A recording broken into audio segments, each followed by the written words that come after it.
Good evening, travelers of the dark. Welcome aboard the Midnight Caravan. Before we set sail, make sure to like, subscribe, and let us know you're still with us when the ship lights start to flicker. If you're new here, drop anchor in the comments. Tell me where you're listening from. Tonight we drift into the open sea, where decks creak with old memory and calm waters hide what the waves forgot. 10 true cruise ship horror stories from those who never made it back to shore. Let's begin.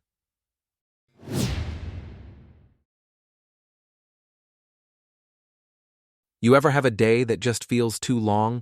Like the morning keeps stretching and you can't tell if it's déjà vu or bad sleep? That's what I thought was happening the day we docked in Nassau. Except it didn't end. It was my first cruise, my first vacation, really. I'd been working double shifts at an airport rental counter and saved for a last-minute solo getaway. The Pacific Serenade was supposed to stop in Nassau, then Freeport, then loop back to Miami. 7 days total. Sun, drinks, maybe a tan to prove I'd left the fluorescent lighting for once. When I woke up that morning, everything felt normal. I had breakfast on the Lido deck, chatted with a retired couple from Toronto, then joined the line for disembarkation.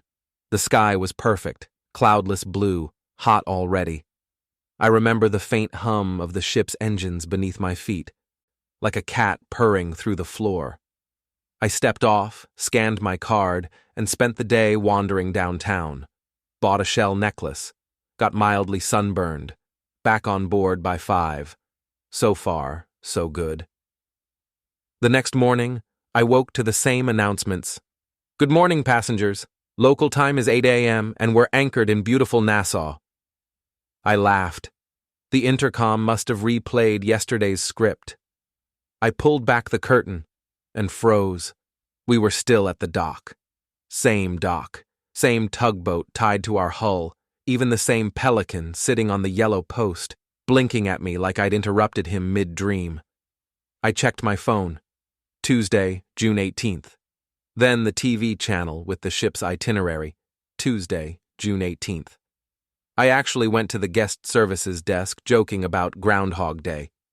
The woman behind the counter smiled politely, typed my cabin number, then said, "Enjoy your day in Nassau, sir." No confusion, no hint of humor, just that robotic cruise staff cheer. I brushed it off, figuring maybe a delay, maybe weather issues or some docking paperwork.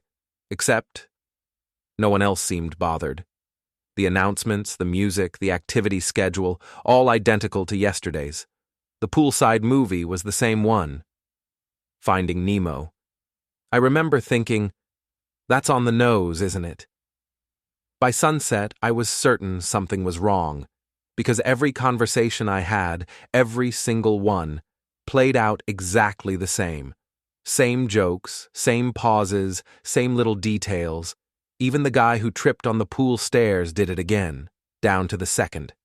I recorded him on my phone the third time. When I replayed the video, the timestamp still said June 18th, 3:27 p.m. Every single clip, same minute, same date. That night, I decided to test it.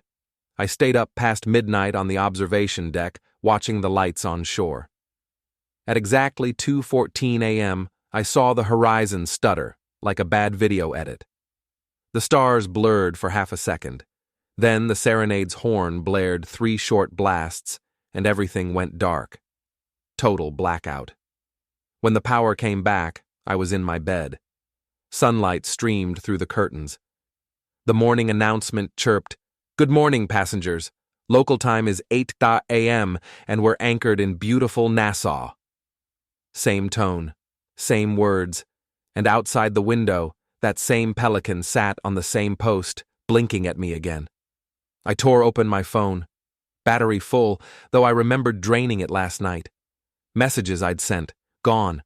My shell necklace sat neatly on the desk, still tagged, like I'd never worn it.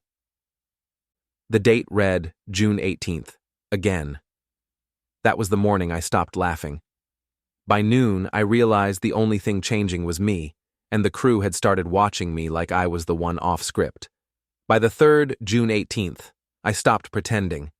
I kept a log in the back of the Pacific Serenade's activity guide, marking each sunrise with a tally. I was at 6 when I finally broke down and tried to tell someone what was happening. Her name was Mara, the bartender at the aft lounge. She was one of the few crew members who didn't feel entirely robotic. Every Tuesday, I ordered the same drink, and she'd smile and ask about my day ashore. Only this time, before she could start her script, I blurted it out. "Mara, we've done this before, the same day, over and over." She tilted her head, polite but blank. "You okay, hun?" "You look a little pale." "No, listen," I said. "The date hasn't changed. We never leave Nassau. Everyone keeps doing the same thing. Doesn't that bother you?" She smiled, that cruise line kind of smile that says, "Keep the guest calm." "Sir, maybe you should rest. Heat can do strange things." I wanted to prove it. I reached behind the bar, grabbed a napkin, and wrote the date and time. June 18th, day 6, 5:43 p.m. If you see this again, it's real. Then I folded it and slid it under a stack of menus. The next morning, same music, same announcements, same pelican. I ran straight to the bar. The napkin was gone. In its place was a new one, same handwriting, but the message had changed. "Stop writing notes. They notice." My hands went cold. Who wrote that? Me? Her? Someone else? I started testing the edges of the loop, tried not disembarking. Tried sleeping through the day. Once I jumped the security rope at the gangway, hoping to just walk into the city and keep walking until something broke. But no matter how far I got, 3 blocks, 6, maybe 10, the air got thick, like walking underwater. The same stores repeated, the same smiling vendors calling me friend. Even the same distant cruise horns echoing across a horizon that never shifted. And when I blinked, I was back on board, standing by my cabin door, sunburned and shaking. The 7th time I woke to, "Good morning, passengers," I noticed something new. A woman in a white uniform I hadn't seen before. She was standing in the hallway outside my room, facing me, not moving, just smiling. Her badge didn't have a name, just a ship logo. I asked her what she was doing. She said, "Guest safety inspection, sir." Then she handed me a card, a room key. It wasn't mine. The number read, A-Deck 00. There is no A-Deck 00. Still, I went looking. The lowest deck was C, and even that required crew clearance. But the elevator did have an A button now. It hadn't before. When I pressed it, the doors closed, and for the first time in days, the elevator didn't play that awful steel drum hold music. Just silence. I counted 10 floors down, way deeper than the ship should go. The doors opened into darkness. No lights, no hum of machinery. Just a hallway stretching into pitch black, water dripping somewhere far off. The air smelled like wet rope and old salt. Then the intercom crackled overhead. "Good morning, passengers. Local time is 8 a.m., and we're anchored in beautiful Nassau." Except it was my voice this time, flat, echoing, looping every 10 seconds. The elevator doors began to close on their own. I shoved my hand through, panicked. The second I did, something cold brushed my wrist from the dark. Wet fingers. They gripped hard enough to leave marks. I ripped free and stumbled back inside the elevator, slamming the 7 button until the doors sealed. My reflection in the steel walls shimmered, warping as if I were underwater. When I got back to my cabin, my hands were trembling. The TV screen had changed. The itinerary no longer said Tuesday, June 18th. It said Deck A, arrival pending. That night, I dreamed I was still in the elevator, and when I woke up, the card for A-Deck 00 was back in my hand, dripping seawater onto the sheets. I didn't sleep after that. I just lay there, watching the card dry on my bedside table. The key's surface shimmered faintly, like light refracting through water. When I picked it up, it felt cold enough to sting. I thought about throwing it overboard, about ignoring it completely. But the thing about being trapped in a day that never ends is, you start wanting any change, good or bad. Even drowning would be different from another June 18th. So when the next morning announcement played, I put the card in my pocket and headed for the elevators again. The hallway was empty. I didn't see the nameless woman this time, but as I passed each cabin door, I heard faint murmurs, like the guests were awake but whispering in sync. The same tone, the same rhythm, a heartbeat of words I couldn't understand. I hit the A button. The lights flickered and the car descended. The doors opened on the same darkness. I shined my phone's flashlight forward. The beam stretched across rusted metal walls, low ceilings, cables dangling like vines. I realized something then. This wasn't any known deck. It wasn't part of the serenade at all. The corridor curved downward, spiral-like, and every few meters, I passed another identical door, A01, A02, A03. Each had condensation pooling beneath it, like the walls themselves were sweating seawater. At A07, I stopped. The door wasn't shut all the way. I nudged it open and stepped inside. The room looked like a control station, rows of old CRT monitors stacked to the ceiling, their screens showing every part of the ship. Decks, lounges, hallways. But the strangest thing was that all the cameras displayed the same timestamp, June 18th, 3:14 p.m., the exact moment the day always restarted. And in every feed, I was there, in the dining hall, on the gangway. At the bar, a dozen versions of me moving in perfect sync. Then, one by one, they started turning toward the camera. Not all at once, just enough to make me step back. Their faces were pale, wet-looking, their mouths moving silently. And then, on every screen, they smiled. The speakers above me crackled to life. That cheerful crew's voice said, "Departure imminent. Please return to your designated experience zone." I spun around. The door had closed behind me. The lights dimmed. The monitors flickered, switching to a single live feed, Deck 7, the pool deck. Except the water was black, sloshing thickly against the edges. A shape floated face down near the ladder. When I leaned closer, I saw my own shell necklace glinting on its neck. The intercom blared again. "Good morning, passengers.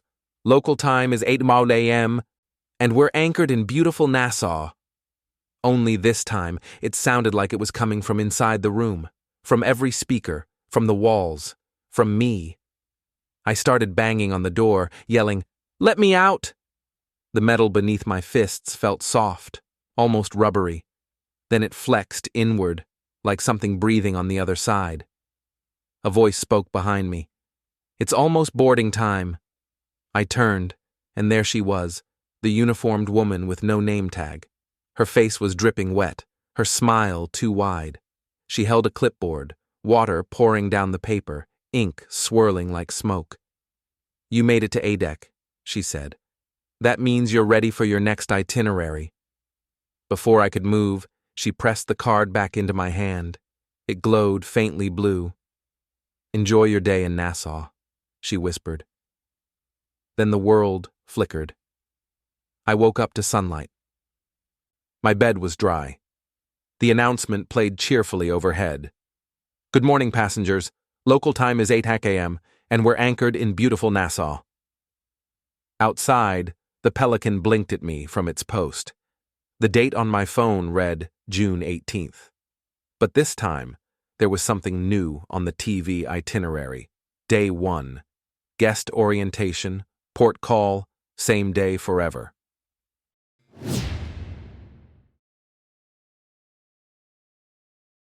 When you work retail on a cruise ship, you learn that people act different at sea. Something about being away from land, disconnected from clocks and cities, makes them believe nothing has consequences. They'll buy gold chains they can't afford, flirt with strangers they'll never see again, or in my case, try on things that were never supposed to be sold. I worked in the Pacific Empress's boutique, mid-deck. We sold perfume, fake designer bags, and overpriced nautical curios, shipwreck coins, coral jewelry, little relics that looked old but probably came from a warehouse in Miami. During our themed Antique Treasures night, we brought out a few real pieces from the captain's collection. One of them was a silver charm bracelet, thin, tarnished, and uneven. Every charm a tiny anchor, but each anchor was different, hand-carved. One had a chipped shank, another had a hole through the fluke, like someone had tried to nail it to something. Our supervisor, Carla, said it was a 19th century sailor's good luck charm. I remember joking that it looked more like a bad luck charm. She didn't laugh. That night, a storm rolled in. Nothing major, just heavy swells. The boutique was dead quiet, so I started cleaning the jewelry cases. When I opened the antique tray, the bracelet caught on my sleeve and fell onto the counter. I picked it up to untangle it, and one of the charms snapped off. A tiny anchor that clinked across the glass. I panicked, thinking I'd broken some priceless relic, and without thinking, I looped the bracelet around my wrist to keep the rest together. It felt weirdly warm, not metal warm, but skin warm, like someone had been wearing it just before me. I told myself I'd fix it later, maybe glue the charm back. But when I checked the tray again, there was already another bracelet lying there, identical. Same uneven charms, same missing anchor. I stared at it for a full minute before laughing nervously.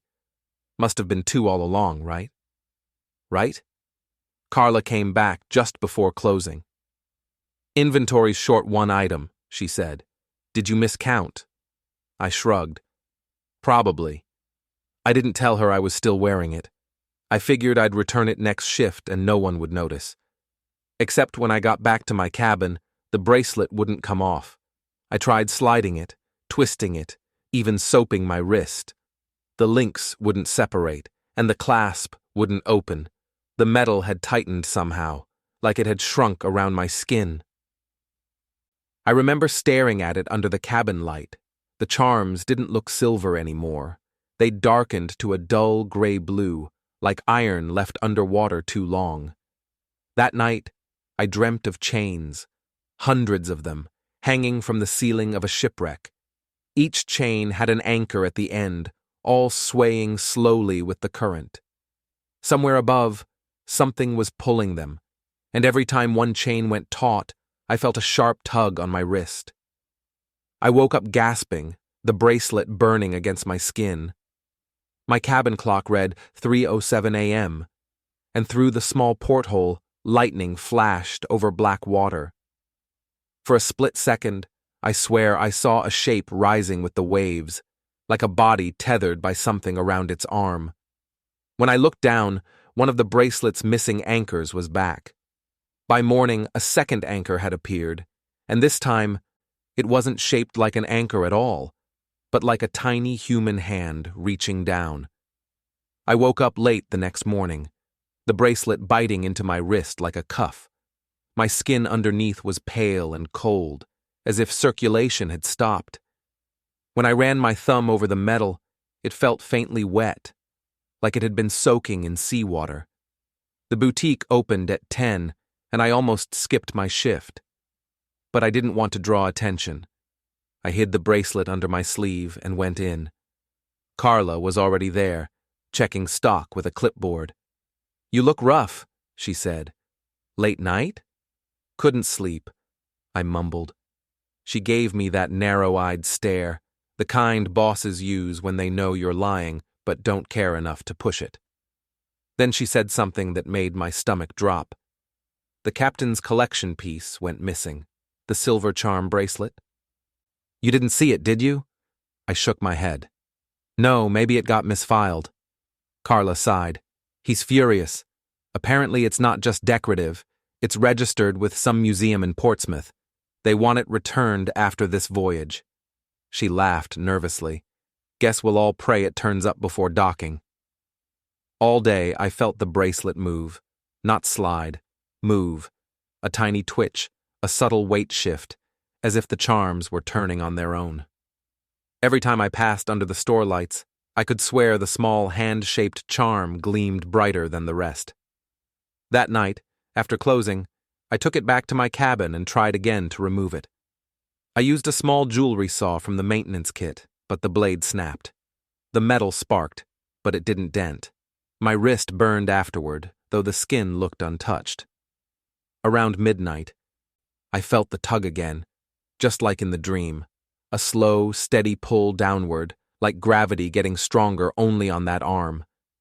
I stood up, heart pounding, and followed it. The pull led me out of my cabin, down the crew stairwell toward the lower decks. Every light flickered as I passed. The deeper I went, the stronger it got. By the time I reached deck 2, I was fighting to keep my balance. The air was thick, humid, and tasted like salt. I could hear waves through the hull, but also something else, a faint metallic clinking in rhythm, like chains tapping against steel. I found myself outside the cargo hold access. The door had a sign, "Authorized personnel only." The tug on my wrist was relentless now, like something on the other side was pulling me. I opened the door. Inside was dark except for a few emergency lights. The air stank of brine. Stacks of storage crates lined the walls, but there was water on the floor. 2 inches deep, sloshing gently, even though the hold was sealed. In the center, something gleamed beneath the surface, dozens of small metal shapes swaying like weeds. Anchors, hundreds of them, tiny, identical to the charms on my bracelet. I wanted to run, but the pull dragged me forward. The bracelet glowed faintly blue under the emergency lights. I reached the flooded area and knelt, half in shock. The water shimmered, showing me my reflection, except it wasn't just me. Behind my reflection, silhouettes swayed. Dozens of them suspended in water, all facing upward, arms raised. Each wrist glinted with silver. My bracelet pulsed once, hard enough to make me cry out. When I looked down, there were 3 new charms, each one shaped like a human hand. I don't remember climbing back to my cabin. I must have blacked out. But when I woke, the bracelet was dry again, and my wrist had dark indentations where the metal pressed into skin. The ship's daily newsletter lay under my door, just like always. Only one thing was different. At the bottom, in the staff section, it listed a missing crew member, Carla R., boutique manager. Last seen, 11:45 p.m. That night, a 4th charm appeared on my bracelet, and this one had Carla's name carved into its palm. After Carla disappeared, the boutique was locked down. Security questioned everyone, even passengers. They said she'd last been seen doing the nightly till count, then nothing. Her cabin was empty. Her uniform was found on her bunk, folded, but her ID badge was missing. I stayed quiet. What could I even say? Hey, my cursed jewelry ate my boss. The bracelet had grown heavier, the metal a deep ocean blue now. I kept my wrist wrapped in bandages and told everyone I'd burned it on a curling iron. Still, when I moved, the charms clicked faintly like teeth tapping glass. I counted them every morning, 9 anchors, 4 hands. Each day the hands shifted shape, their fingers curling tighter. I couldn't stop thinking about the hold full of chains, about the silhouettes beneath the water, about the voice I swore I'd heard as I ran back up the stairs that night, a voice like bubbles breaking through deep water, whispering, "Pay what's owed." I didn't owe anything. I hadn't stolen on purpose. I'd just put it on. But I was starting to realize that didn't matter. The ocean doesn't care about intent. 2 days later, the ship entered rough seas. The captain announced a course delay due to unexpected current patterns. The waves hammered the hull like fists. Every time one hit, I felt the bracelet tighten a fraction more, as though the sea was reminding me it knew exactly where I was. That night, the boutique lights flickered. I was restocking the perfume case when something caught my reflection in the glass. Behind me for just a second, a figure, dripping wet, hair hanging in strands, eyes black as the gaps between waves. She looked like Carla, but her skin shimmered silver, as though made of coins. Then she smiled and vanished. I backed up, knocking bottles over. My wrist burned like it was on fire. When I looked down, another charm had appeared. This one wasn't an anchor or a hand. It was a small face, mouth open in a silent scream. I ran. Through the corridors, past the crew bar, down toward the lower decks again. I didn't even think. I just followed the pull. By the time I reached the cargo hold, the water was ankle deep. The sea was forcing its way in through the seams, swirling with phosphorescent light. The anchors below were glowing now, rising and sinking like they were breathing. I screamed at the water, "What do you want?" The answer came as pressure, not sound. A wall of weight pushing into my chest, into my skull. Images filled my head, ships sinking, sailors dragging chains through black water, wrists bound with silver. I saw one of them lift a rusted bracelet toward me, his lips barely moving around a single word. Keeper. I understood then. The bracelet wasn't cursed. It was contracted. Every link was a debt. Every charm, a life owed. And somehow, I'd been chosen, or tricked, to collect them. The glow from the bracelet intensified until the entire hold shimmered like liquid glass. One by one, the floating anchors lifted from the water, pulling their shadows with them. The water receded as if retreating from a tide commanded by me. When I woke, I was lying on the dry floor. The hold was empty, silent.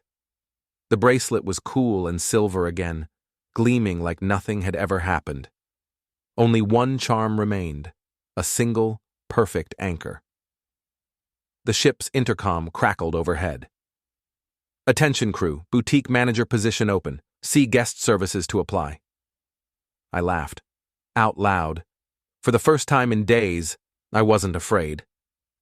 I looked at the bracelet and whispered, "Paid in full." Then the anchor charm twisted itself, the metal flexing into the shape of a key. I slipped it off easily. It came free as though it had never been stuck at all. I should have thrown it overboard, but I didn't. Because when I checked my staff account later, I had a new commission bonus waiting, one signed under Carla's employee ID.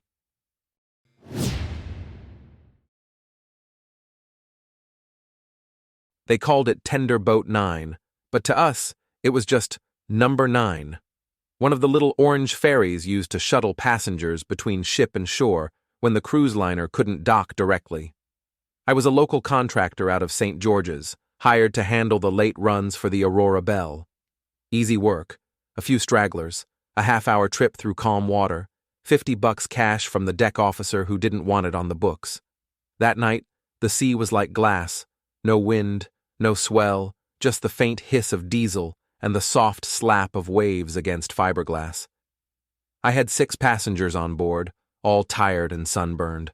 The last launch from shore left at 8:30 p.m. Mine pushed off at 8:47. The Aurora Belle looked like a city floating in darkness, thousands of lights glowing along her flanks. I remember thinking how still she seemed, no movement except the faint shimmer of reflections. Halfway across, the radio crackled. "Number 9, confirm you're underway." It was the ship's tender operator. I pressed transmit. 9 underway, 6 aboard, calm conditions. Static. Then, faintly, "Copy that. Maintain, bearing." The rest drowned in white noise. I tapped the gauge panel. The compass needle was drifting, trembling between headings like it couldn't make up its mind. I figured it was interference from the ship's systems.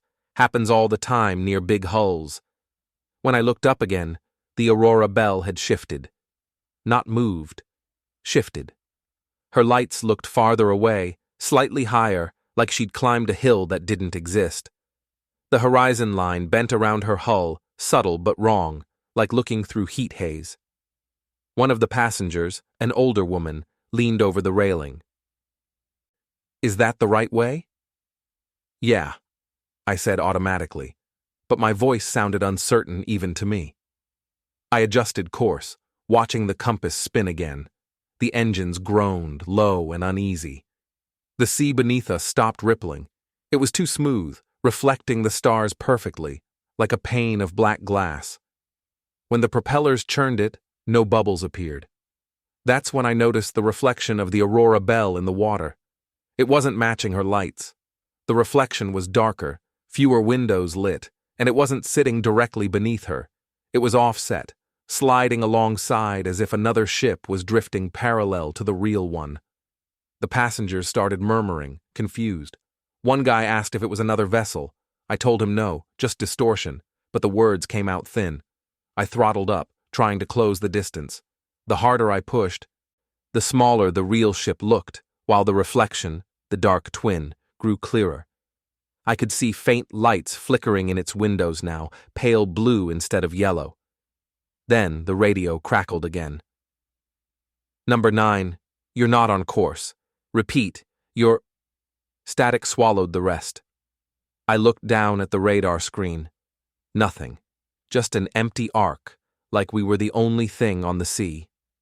When I looked up again, both ships were visible, the bright one and the dark one, side by side, so close I could see their lifeboats.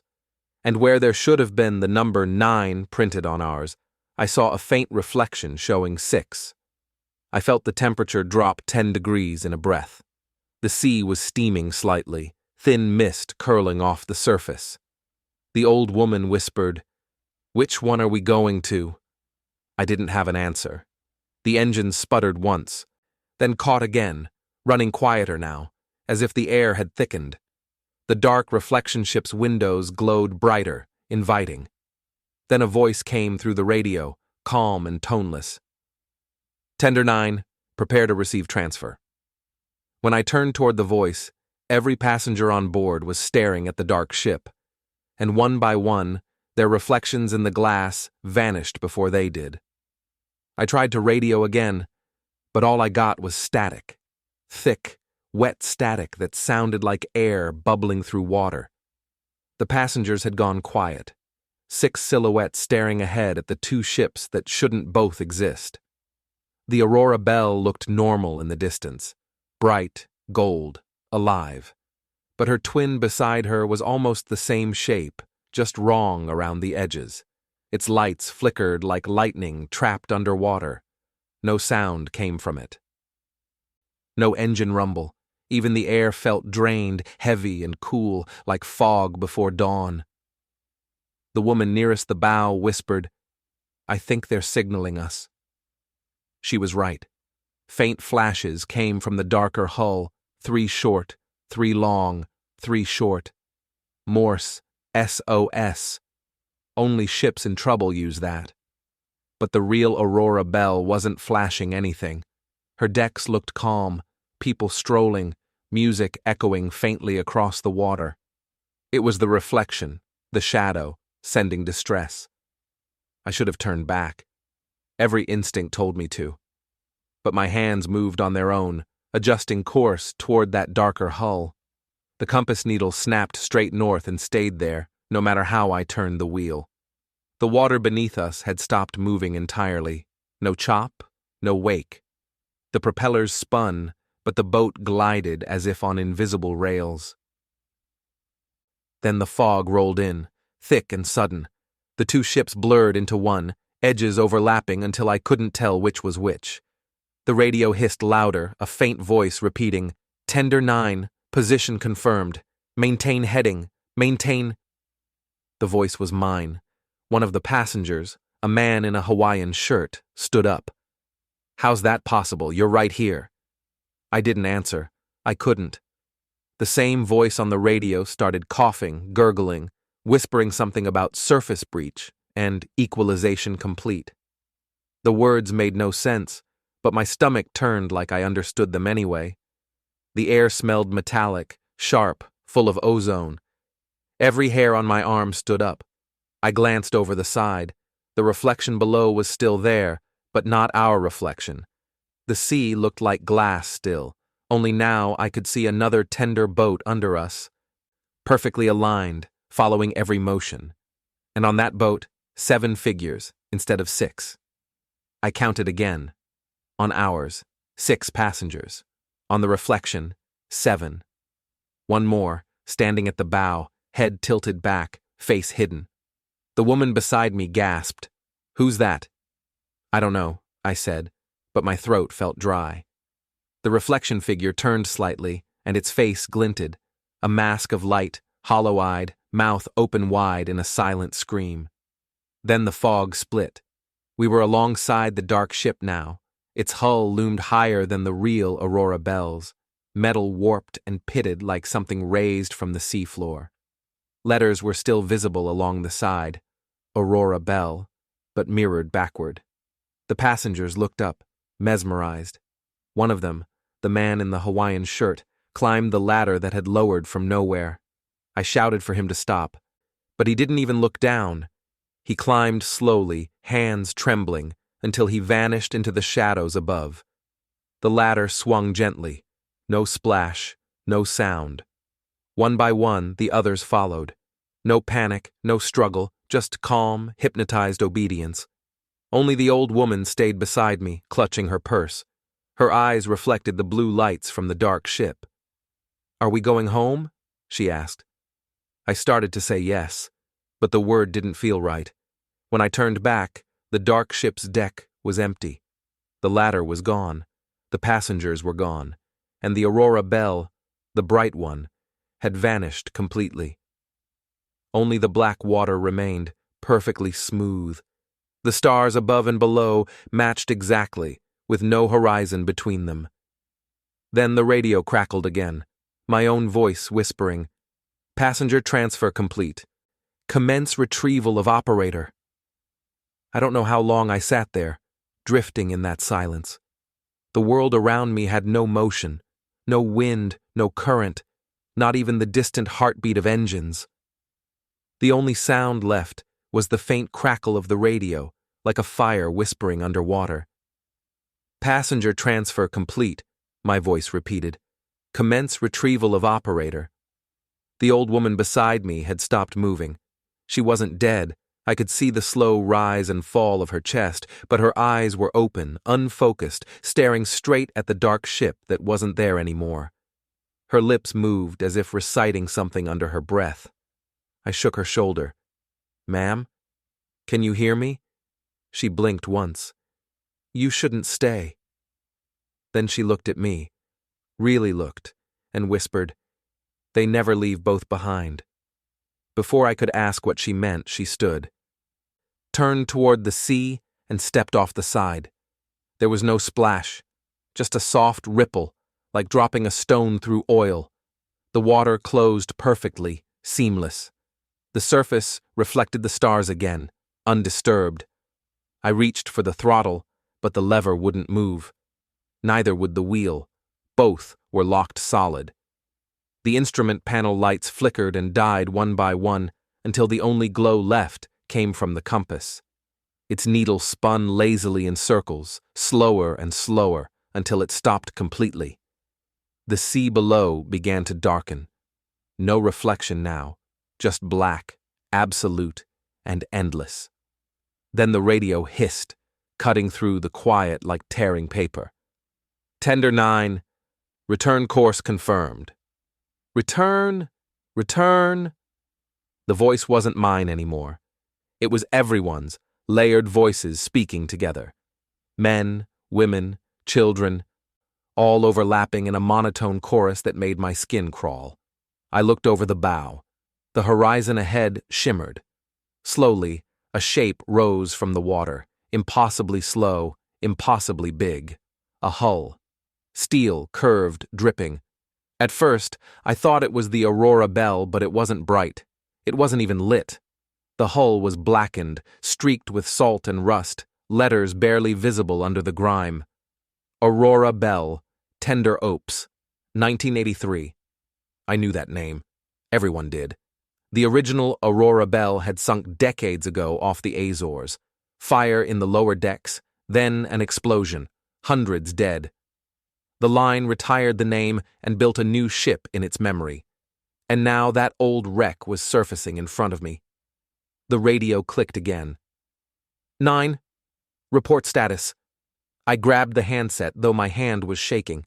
This is Tender 9. My passengers are gone. Request coordinates. I can't. Static swallowed my words. Then a different voice came through, crisp and clear, like someone standing right behind me. -9. No tenders dispatched tonight. Who are you talking to? I turned around. The passenger seats were empty, but wet footprints trailed along the deck, leading to the cabin door. I followed them. Inside, the air was colder. Condensation dripped down the windows. The old brass clock above the console was ticking backward. Outside, the dark ship was gone, but its reflection had returned beneath us, perfectly aligned again. Except this time, the reflection boat was empty. No passengers, no operator. Just the empty seats gleaming under blue light. The radio crackled one final time, my voice again, low and distant. Transfer incomplete. Operator retained. Then the reflection boat's engine lights flickered to life, glowing deep beneath the surface. The water started to pull, gentle at first, then stronger, dragging us downward toward that mirror sea. I grabbed the railing, but my hands slipped on condensation. The world tilted. Stars above and below fused into one long blur of light. The last thing I remember was the sound of waves clapping shut, like two hands sealing a deal. They found the tender 3 days later, floating empty off the shipping lane. No hull damage, no fuel loss. My logbook was still on the console, dry as paper, even though the boat was coated in salt. The last recorded entry, scrawled in my handwriting, read, "Transfer complete. Tender 9, active." And if you listen on calm nights off St. George's, sometimes you'll hear an engine humming out on dead water, echoing in perfect sync with a second one that never comes back up.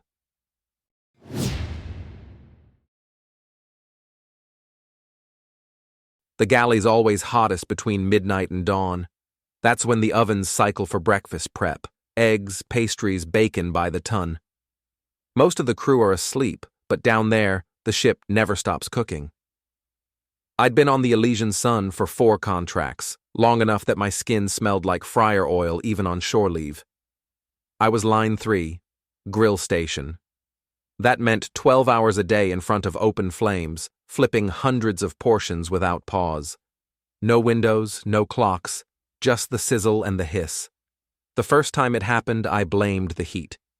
We were 2 days out from Madeira, and the galley AC had failed again. Steam rolled from the dishwashers, mixing with the stench of burnt grease. My partner on sauté, Kaito, had taken the night off for seasickness, so it was just me and the noise. I remember turning to grab a spatula, then freezing. There was someone at my station, someone who looked exactly like me. He stood in front of the grill, head tilted, flipping pancakes with perfect rhythm. I thought maybe I was hallucinating, sleep deprivation, heat stroke, whatever. But when I stepped closer, he looked up. His expression was blank, eyes unfocused, skin glistening with sweat that wasn't dripping right.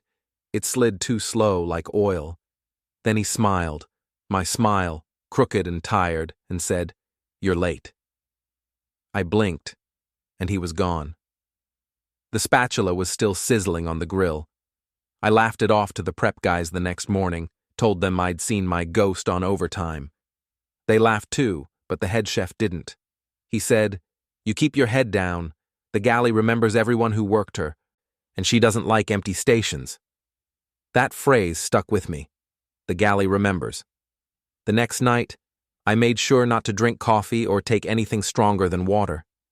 I set up early, checked every counter, every reflection. Nothing strange.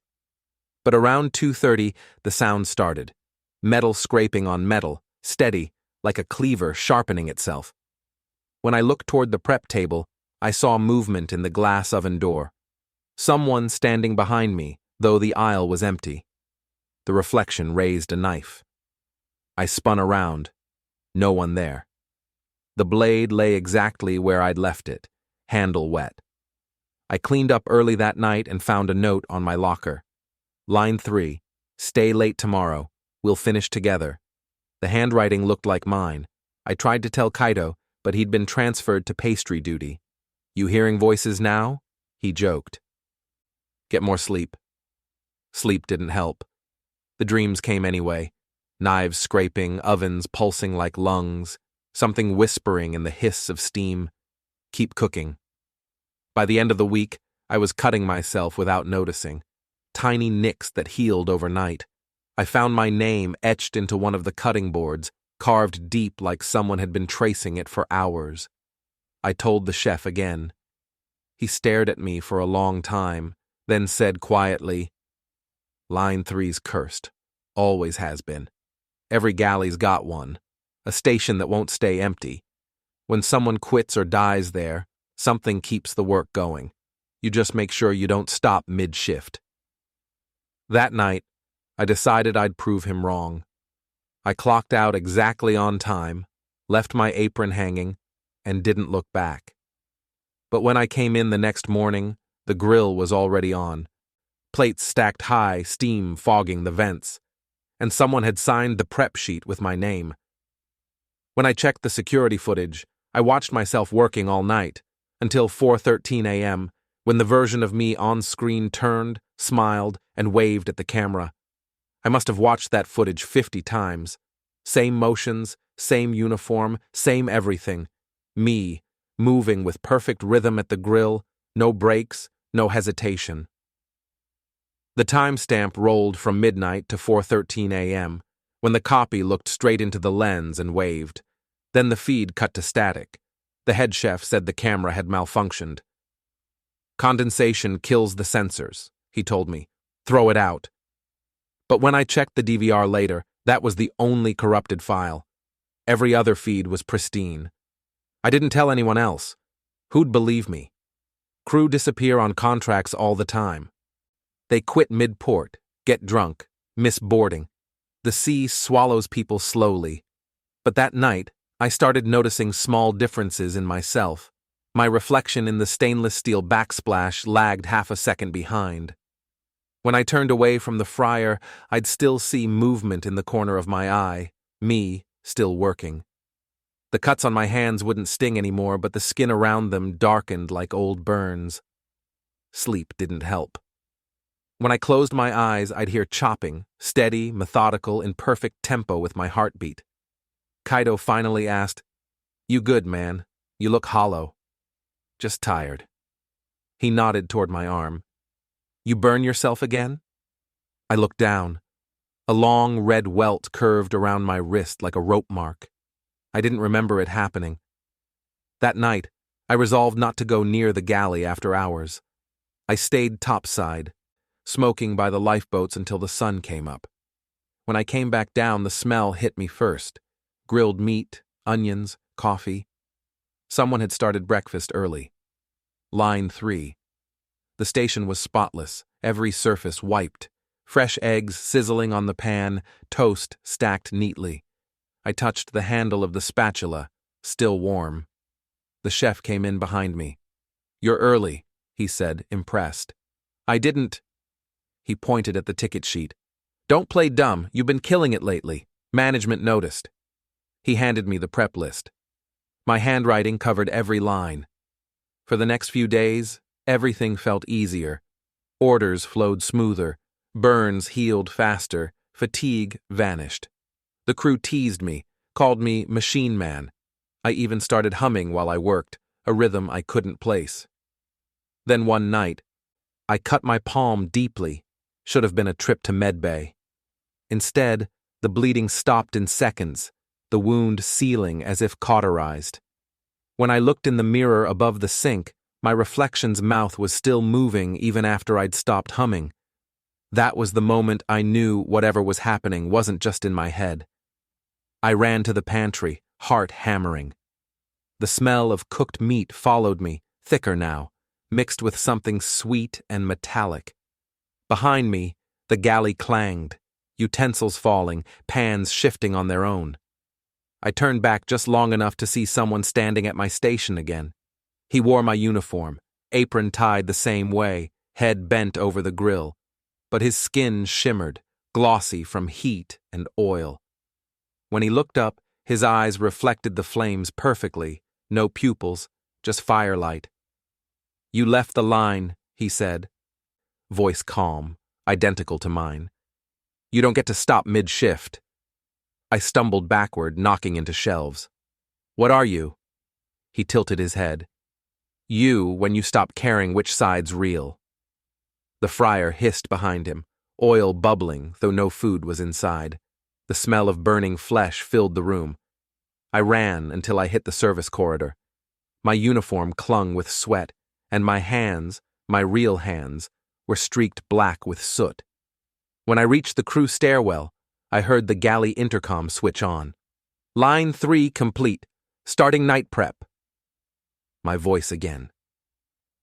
When I returned hours later, the grill was cold, but the spatula was still moving on its own, scraping invisible food from a spotless pan. I should have quit that morning. I even packed my duffel and took it topside, waiting for the tender boat at port call. The air smelled clean for the first time in weeks, and the sunlight made the ship look almost normal again. Bright, harmless, just another floating hotel. But when the loudspeaker announced crew transfer boarding, my name wasn't called. The purser flipped through the manifest, frowning. Not seeing you listed for departure, she said. You're still active contract. Kitchen department, right? I tried to explain, told her I'd already submitted resignation papers. She looked at me like I'd spoken another language. Line 3, she said slowly, doesn't have an open slot. The tender left without me. That night, I went back down to the galley to confront it, to prove something was still under my control. The corridor lights flickered as I descended, the temperature climbing with every step. The smell hit me before I even reached the door, burnt oil and salt thick enough to taste. Inside, every station was clean except mine. Line 3 shimmered with heat, though none of the burners were lit. Pans hung motionless, their shadows long and wrong on the wall. My apron hung neatly from the hook, spotless, waiting. And standing at the grill was me. He didn't look up this time, just flipped food that wasn't there, motion perfectly rhythmic, endless. Each flip landed with a sound like a heartbeat under steel. I forced myself forward. Stop, I said. I'm done. You can't stop mid-shift, he replied, tone calm, patient, almost kind. Orders don't end until the galley says so. I'm not you. He laughed, quiet, low, genuine. You think the ship cares which one's which. I grabbed the nearest pan and swung. The metal passed through him like steam. For a moment the heat flared so bright I had to shield my face. When my eyes cleared, the grill was empty. Then pain lanced through my chest, sharp, deep, sudden. I stumbled against the counter, gasping. My reflection in the steel door of the oven was still standing straight, spatula in hand. It smiled faintly, eyes glowing orange. Shift complete, it said. The next thing I remember was waking up on the galley floor, the world humming in time with my heartbeat. My uniform was clean, no burn marks, no blood. The chef stood over me, shaking his head. Rough night? He asked. I tried to speak, but my throat burned. He handed me the prep list. Line 3's all yours. Keep it running. When he left, I checked my hands. Smooth. No cuts. My nails looked darker, faintly metallic. I turned on the grill. The flames responded instantly, too fast, as if they'd been waiting. The heat didn't bother me anymore. It felt right. Kaido stopped by later, waving. Didn't think you'd re-up for another contract. I almost told him the truth, that I hadn't re-upped anything, but the words came out different. Yeah, I heard myself say. Galley needs steady hands. That's when I knew the other one hadn't vanished at all. It had just moved in. Since then, I've stopped sleeping. I don't need to. I work through the night, never tired, never hungry. The others think I'm dedicated, some kind of machine. Sometimes I catch my reflection in the oven door. It looks almost human now. It watches me cook and nods approval, and I nod back. The flames flicker with every heartbeat, and the walls breathe a little with the rhythm of knives chopping somewhere unseen. The galley remembers everyone who's ever served it, and now it remembers me perfectly. If you ever sail the Elysian sun, Don't eat from line 3. The food's fine. But if you look close enough at the grill, you'll see a face in the steel. It'll smile when you order, and it won't be mine anymore.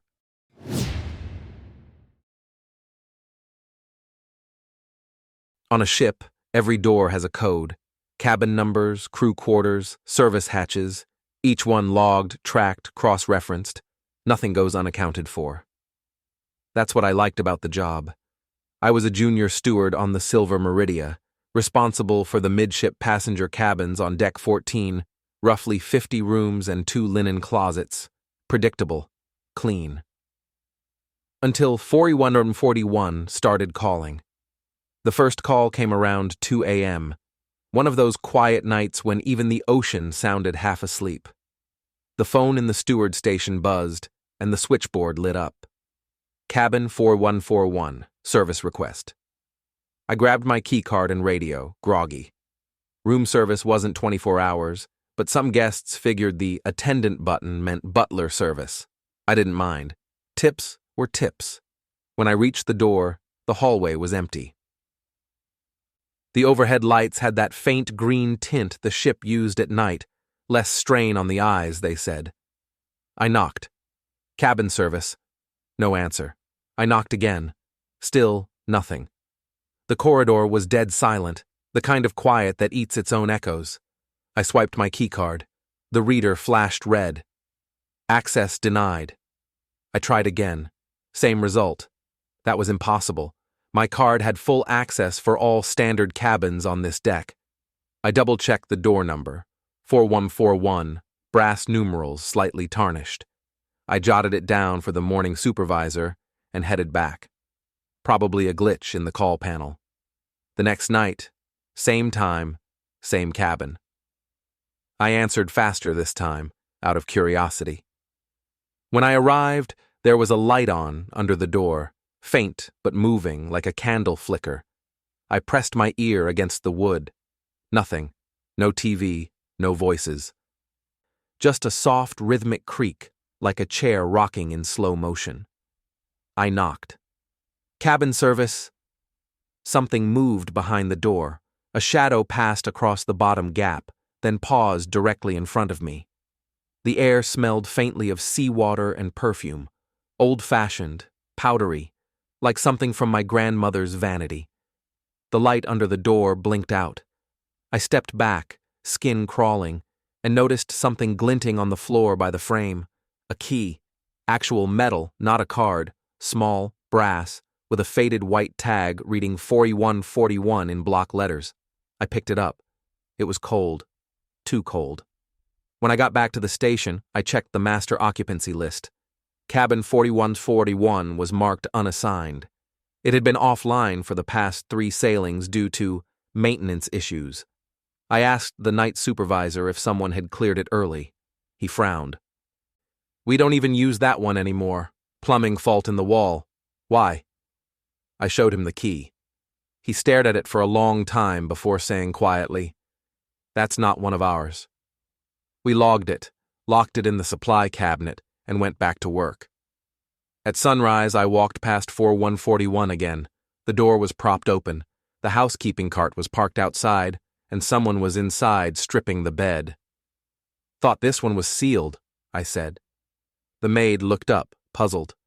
It was. Captain's orders to open it up for inspection this morning.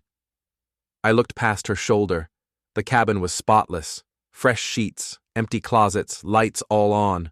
But the window was fogged from the inside, and the air smelled faintly of seawater. When I checked the tag later that day, cabin 4141's status on the manifest had changed from unassigned to occupied. Name on file, Mrs. Delaney. That night, the call panel lit up again, cabin 4141 requesting service, and when I answered, a woman's voice said, "Thank you for returning my key."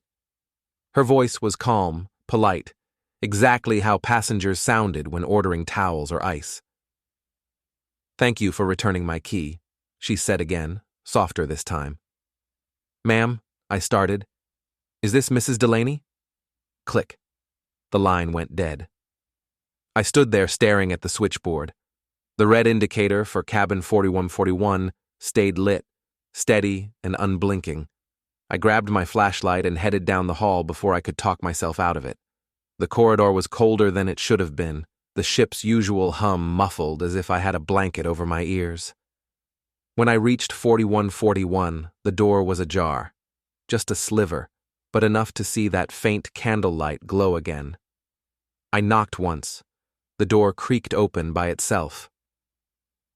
Inside, the room looked freshly cleaned, bed made, curtains open to the sea. The window was fogged, beads of condensation running down the glass. There was a faint smell of lavender and salt. Everything looked normal, except for the vanity mirror. Someone had written across it with a fingertip, the moisture still fresh. "Please turn down the bed." I should have left right then, but years of service habit took over. I turned down the covers, smoothed the sheets, set the pillow, just like any other request. My reflection looked wrong in the mirror, too dim, too slow. I caught myself whispering "good night" to no one. Then I shut off the lamp and left. When I reached the hallway, I heard the door click shut behind me. I didn't touch it. The next morning, the cabin was dark again, locked tight. I checked with the housekeeping manager. "Did Mrs. Delaney check out?" She frowned at her clipboard. "There's no one by that name registered. Not this voyage." I told her about the calls, the mirror writing. She laughed, but her eyes didn't. "You've been doing nights too long," she said. "Take a break." That night, the call came earlier, 11:50 p.m. Same line, same calm voice. "Could you bring fresh towels?" "Of course, ma'am." My voice came out flat. I took 2 towels from the cart and went straight there. The hall lights flickered as I approached. The door was already open. The room looked older, not dirty, just aged. The wallpaper seemed yellowed at the edges, the air thicker. A suitcase sat on the luggage stand, brown leather, faded initials stamped on the handle. MD. "Mrs. Delaney?" Something moved in the reflection of the window. A shape. Faint, but there. Someone sitting in the vanity chair, hands folded neatly on their lap. But when I turned, the chair was empty. I set the towels on the counter and backed toward the door. My shoe hit something metal. It was another brass key, identical to the first, lying on the carpet. This one's tag was blank. The bathroom light flickered on by itself. Water dripped from the tap, though it wasn't running. I stepped closer and saw a hairline crack along the mirror, a thin curve like a smile. From the other side, faintly, something tapped. 3 slow knocks against the glass. I ran. Back at the steward station, I locked the spare key in a drawer. My hands wouldn't stop shaking. Around 3 a.m., the intercom buzzed again. A woman's voice whispered, barely audible under static. "The water's rising, dear. Please hurry." The call cut out.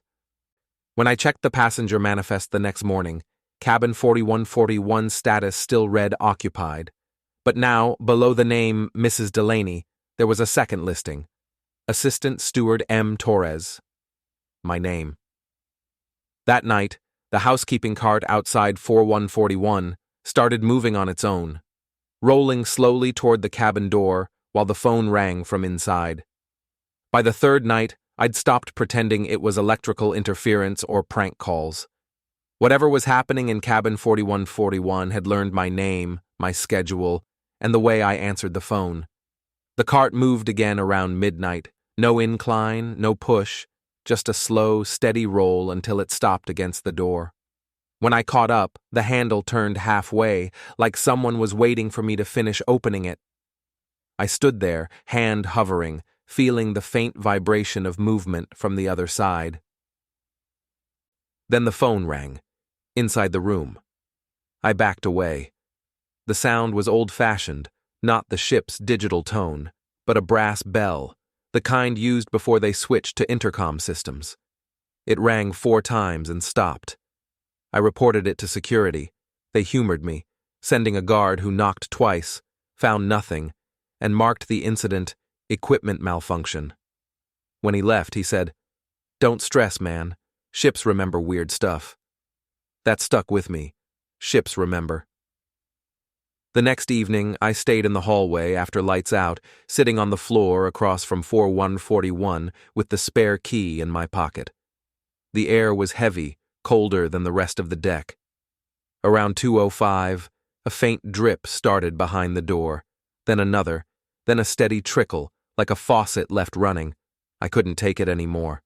I unlocked the door. The room was flooded ankle deep. Perfectly still water, clear enough to see the pattern of the carpet beneath. Everything else was spotless, the bed made, towels folded, curtains open. The window showed only blackness. In the middle of the room, the vanity chair was turned toward me. A woman sat there, reflected in the mirror but not in the chair itself. Pale face, dark hair pinned neatly. Her eyes met mine through the glass. "You're late," she said gently. "Mrs. Delaney?" She smiled faintly. "You have the spare key. Keep it close. We always need a steward." The water rippled around my ankles. I wanted to step back, but something about her voice held me still. "What do you mean, we?" She tilted her head, like listening to a distant sound. "The ship keeps what it needs. Rooms don't like to be empty." Behind her reflection, the door to the bathroom opened on its own. A hand, white, waterlogged, slid along the frame, leaving streaks of salt. I stumbled backward. The woman didn't move. Her reflection stood instead, smooth and slow, separating from the mirror like light peeling off glass. I ran. By the time I reached the steward station, my shoes left wet prints on the floor. I radioed security, but my signal died halfway through the call. The line went silent, then clicked once. "Service request acknowledged," my own voice said back to me. When the day shift arrived, cabin 4141 was locked again. The manifest still showed occupied Delaney Torres. My supervisor joked that maybe I'd finally found a good tipper. I didn't correct him.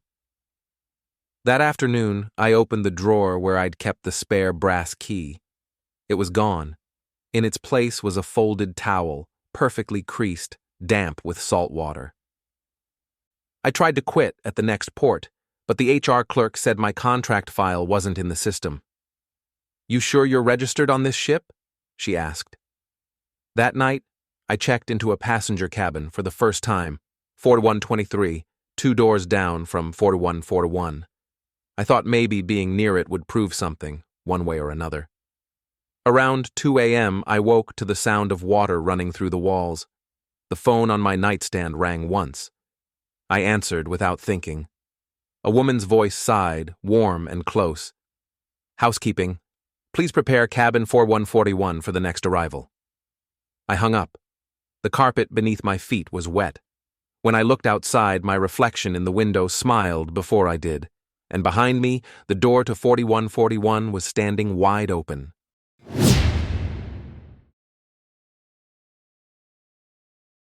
I've replayed that hallway in my head so many times I can smell it. Air conditioning too cold, the faint perfume of cleaning solvent, the quiet hum of engines somewhere below. My husband, Eric, always said cruise ships felt too sterile to haunt. But that was before the Meridian. It was our honeymoon.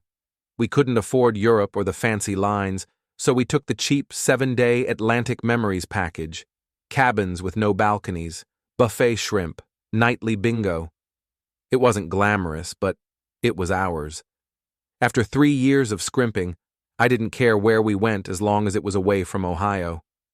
The first 2 days were perfect. We danced under string lights, drank cheap champagne, and took photos of every sunset like we were trying to prove we'd made it. The ship was enormous, all identical corridors and cheerful pastel carpeting.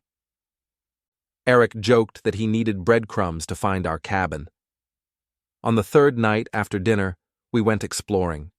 The decks were half empty, most passengers at the show or asleep. I remember we were laughing about some drunk guy at the pool when Eric stopped walking. "You hear that?" he said. It was faint but real, a slow tapping sound coming from down one of the side corridors. Tap, pause, tap, tap. The hall was darker than the rest, the overheads flickering in an uneven rhythm. A sign above the entrance said port access, crew only. I told him it was nothing, maybe maintenance, but Eric was already walking that way. "It's fine," he said.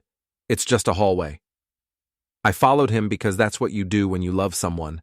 You go even when you shouldn't. The corridor stretched longer than it should have. No doors, no portholes. Just paneling and carpet that looked slightly off color, too gray.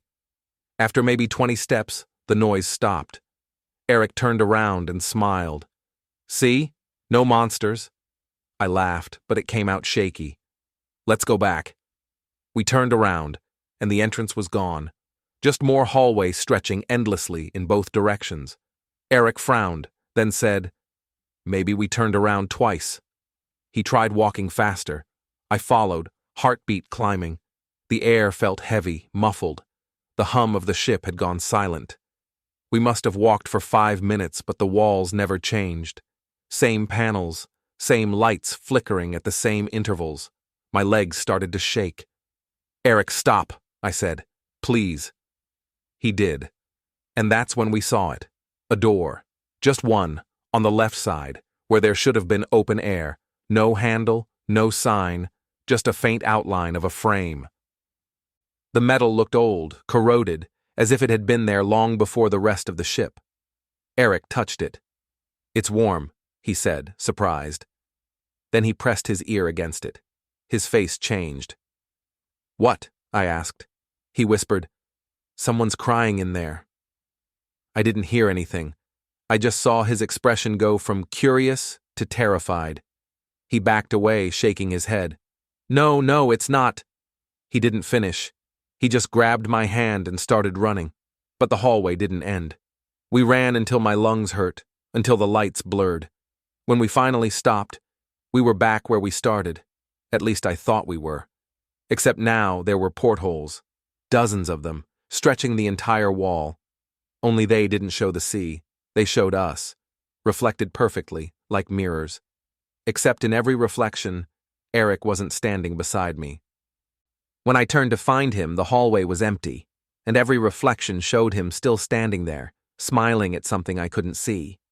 I screamed his name until my throat went raw. My voice echoed in strange ways. Soft, doubled, like someone else was shouting a half-second behind me. None of the doors opened. None of the reflections moved, except one.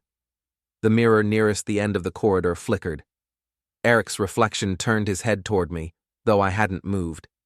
His mouth was open like he was saying my name, but there was no sound. Then he lifted his hand and pressed it against the glass. I stepped closer, shaking. The metal around the porthole frame was sweating, condensation beating like the glass was colder on his side. "Eric?" I whispered. The reflection nodded once. I swear I saw his breath fog the glass.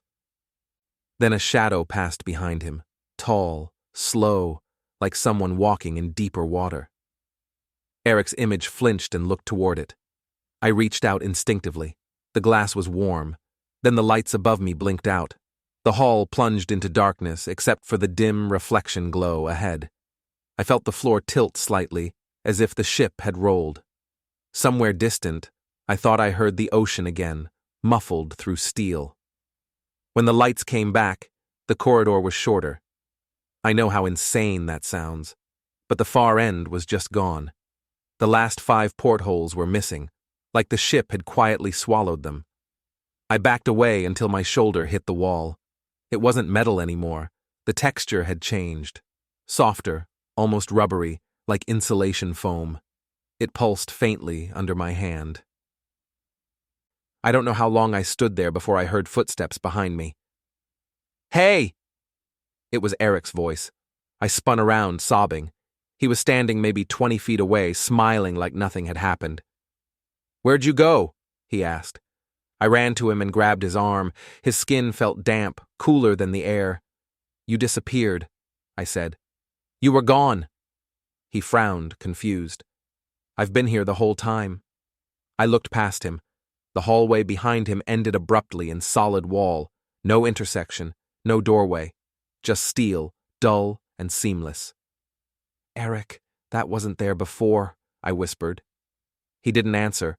His eyes drifted to the nearest porthole. "That's weird," he said. "They're not showing the ocean." In the reflection, he wasn't beside me anymore. He was standing closer to the door, the one without a handle. His reflection turned, placed its hand on the frame, and began to push. Eric's real hand twitched in sync, like a puppet. "Don't!" I screamed. I grabbed his wrist, trying to pull him back, but the moment I touched him, the floor lurched hard to the left. I hit the wall. The lights flickered again, faster this time. When I looked up, the door was open. Beyond it, a black space that wasn't hallway or room, just movement, like slow water twisting in the dark. Eric's reflection stepped through it, and Eric, my Eric, followed without hesitation. I lunged after him, but the door slammed shut. The impact knocked me down. When I got up, the door was gone again, just blank wall. Everything was quiet. Even the ship's hum had stopped. Then, from inside the nearest porthole, something drifted into view. A white shirt sleeve, floating like fabric underwater. It pressed against the glass from the other side, hand first. Eric's wedding ring glinted faintly before the reflection rippled and vanished into black. I don't remember finding my way back. I must have stumbled until I hit a stairwell. Crew found me crying near the service deck and said I'd wandered into a maintenance passage not for guests. They told me there was no such hallway on any blueprint. But later that night, when I walked past our cabin mirror, I saw the same corridor stretching behind my reflection, and Eric still waiting inside it. They told me I'd fainted from exhaustion, that the port access I described didn't exist. One of the ship's security officers, a kind older man with a clipboard, even offered to walk me there to prove it. We went down 3 decks, turned past the laundry corridor, and stopped at a blank wall. "There," he said. "No door, no hallway. Maybe you dreamed it." I wanted to believe him. I even nodded and laughed like a good tourist. But as we walked away, I saw the condensation mark, a long rectangle on the metal, faint and damp, exactly where a doorframe would be. After they left me alone, I went straight back to my cabin. Eric's things were still there, his book, his shoes, his half-empty glass of wine on the table. The ship's housekeeping service hadn't touched a thing. When I asked the purser if he'd checked in, she frowned and said, "Ma'am, your husband isn't listed on the manifest. You're registered as a single guest." I showed her our booking confirmation on my phone. The screen flickered once, then went blank, completely black. When it came back on, my call log and photos were gone. Every picture of him erased. That night, I didn't sleep. The cabin creaked with every wave, but underneath I heard it again. That slow tapping sound. Tap, pause, tap, tap. Fainter now, but moving through the walls like water finding cracks. At 2:17 a.m., the air conditioning shut off. My breath fogged in the dark. I turned on the lamp, but it flickered out immediately. The tapping grew louder until it was right outside my door. I whispered his name. The handle turned once, then stopped. I waited, frozen, heart hammering. The tapping moved away, down the corridor. I followed, barefoot, clutching the key card in one hand. The hall was empty, except for the emergency lights pulsing red. My reflection followed in the brass trim along the wall, only it wasn't in sync. When I stopped, it kept walking. It turned the corner ahead of me toward the same crew-only section, the same sign. My stomach twisted. I shouldn't have gone, but I did. The hallway was there again, exactly as before, too long, too quiet. Only this time, the portholes all faced one direction, starboard, no port side. I walked faster, calling his name until my voice cracked. In the last porthole, I saw him, clear as day. Eric, smiling the way he had on our wedding night, standing ankle-deep in dark water. He raised his hand to the glass. His lips moved. I couldn't hear him, but I knew what he said. "Come home." I pressed my palm to the glass. It was warm again. Then I felt something slip into my fingers from the other side. Cold, wet metal. I pulled my hand back and found his ring in my palm. The engraving inside read, E+M, always. Behind the glass, the water rose to his chest. His smile faded, but he didn't look afraid. He looked calm, accepting. The corridor around me began to shake, the lights flaring white. The reflection of the sea burst through every porthole at once, and then, nothing. When I woke up, I was in the ship's infirmary. The nurse said I'd been found unconscious on the upper deck with mild hypothermia. No one believed the rest. The captain said there'd been no flooding, no missing passengers, and no hallway fitting my description. But I know what I saw. I still wear his ring around my neck, and sometimes in mirrors I see that impossible hallway stretching away behind me, silent, endless, lit by a flickering light that never burns out. Every time Eric is there, standing just out of reach, watching. And if I look long enough, I start to hear it again. Tap, pause, tap, tap, like a heartbeat trying to find its way back through the hull.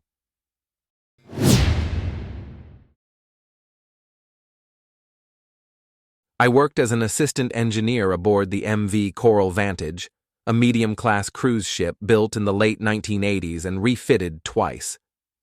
To most passengers, the engines are just a distant hum. But to us down below, they're the heartbeat of the ship, constant, heavy, alive.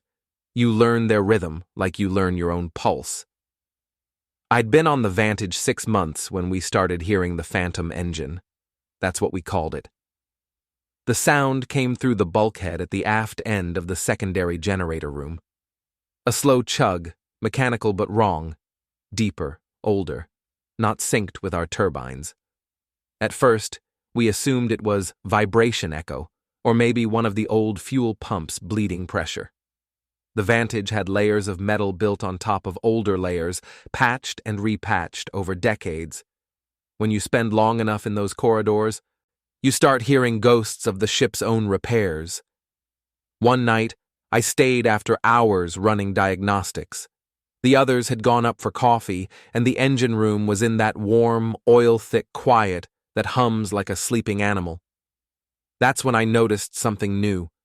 Faint air movement coming from the sealed side of the bulkhead. It shouldn't have been possible. R Bulkhead 12 was welded shut after the 96 refit. It had no vents, no maintenance door, nothing but decades of metal between our deck and open water. Yet when I leaned close, I felt it. A cool, steady current of air, like a hidden fan was turning somewhere inside. I pressed my ear against the wall. Through the low vibration of the turbines, I heard a voice. Muffled, rhythmic, like someone reciting numbers in a calm, steady tone. I pulled back fast, heart pounding. No one believed me when I told them. Vega, our senior engineer, laughed and said, "Ship's full of echoes. You hear your own thoughts down here long enough." He wasn't wrong. Between the steel, the heat, and the engine noise, you could go half mad listening for things. But I couldn't let it go. The airflow meant there was something behind that bulkhead, and if there was airflow, there was pressure, and pressure meant a potential leak. The next day I ran a thermal scan during my shift. On every surface, the metal glowed a warm orange on the display, except R Bulkhead 12. It was ice blue, colder than the surrounding steel by at least 10 degrees. The sensors showed it wasn't just cold, it was breathing, expanding and contracting in a slow, deliberate rhythm. I showed Vega the readout. He frowned, but shrugged. Probably insulation void. Don't make ghosts where we need maintenance, kid. But the next night, I found him standing alone in front of it, listening. He didn't notice me at first. When he did, he jumped like I'd caught him doing something wrong. "You heard it too, didn't you?" I asked. He didn't answer, just stared at the wall and said quietly, "That section used to be the auxiliary engine room, before the fire." "What fire?" He shook his head. "Before my time. Before most of ours. Records say it flooded afterward. They sealed it and built over." He paused. Don't mess with it. Whatever's behind there should stay behind. He left without another word. I waited until the shift ended. Then, alone, I returned with a contact mic and stuck it to the metal.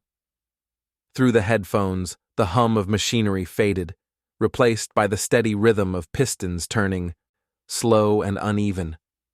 Then, under the grind of gears, a woman's voice whispered, "Log entry incomplete. Finish the shutdown."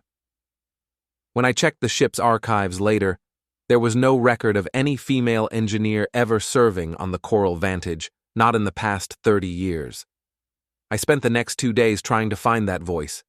The ship's maintenance archives were half digital, half paper, scattered between departments that barely spoke to each other. But after enough coffee and polite pestering, I found what I needed in a dusty metal cabinet labeled Engine, Retired Records, 8097. There was a single incident log for Auxiliary Engine Room B, dated October 1996. Fire event, loss of containment. Below that, a single name, Chief Engineer T. Harlan. No casualties listed, no follow-up repair orders, just one handwritten note stapled to the back. Sealed per instruction. Residual pressure remains. Do not unbolt bulkhead 12. That was it. No explanation, no reason for the air still moving through a welded plate nearly 30 years later. That night, I returned with the contact mic again. I couldn't help myself. Curiosity feels righteous when you work in engineering. You convince yourself it's about safety, when really, it's about obsession. The hum was stronger now, the rhythm sharper, almost like the old engines were trying to sync with ours. Beneath it, the same woman's voice repeated her line. Log entry incomplete. Finish the shutdown. Over and over, like a tape loop worn thin. I said out loud, "What shutdown? What do you want?" And for the first time, she answered differently. Fuel line 3. Then silence. I ran a scan. Fuel line 3 did run parallel to that bulkhead, a sealed and rerouted line from the old auxiliary engines.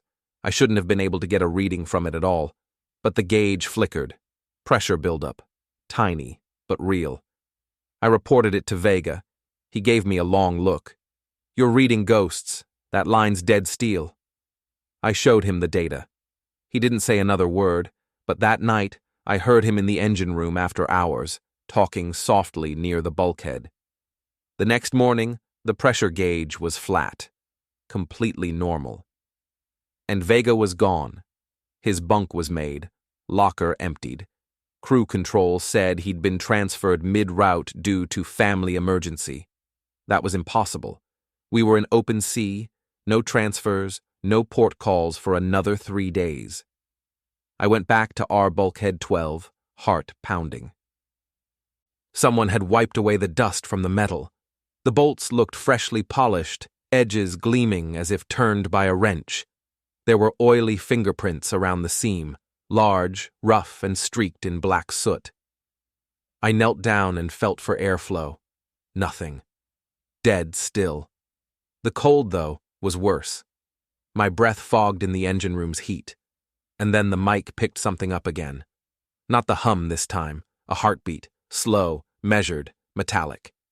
When I pressed my ear to the wall, I heard faint banging, dull, rhythmic, like someone working on pipes from inside.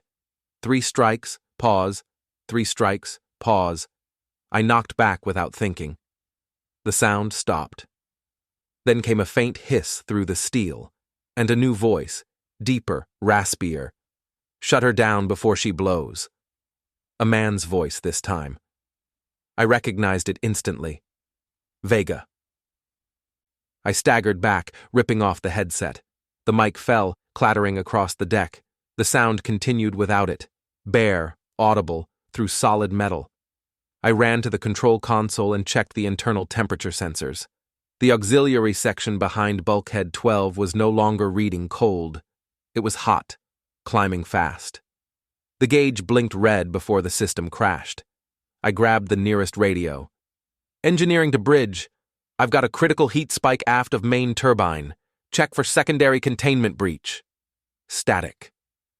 Then the radio crackled back with that same woman's voice, calm and steady. Shutdown complete. Log entry verified.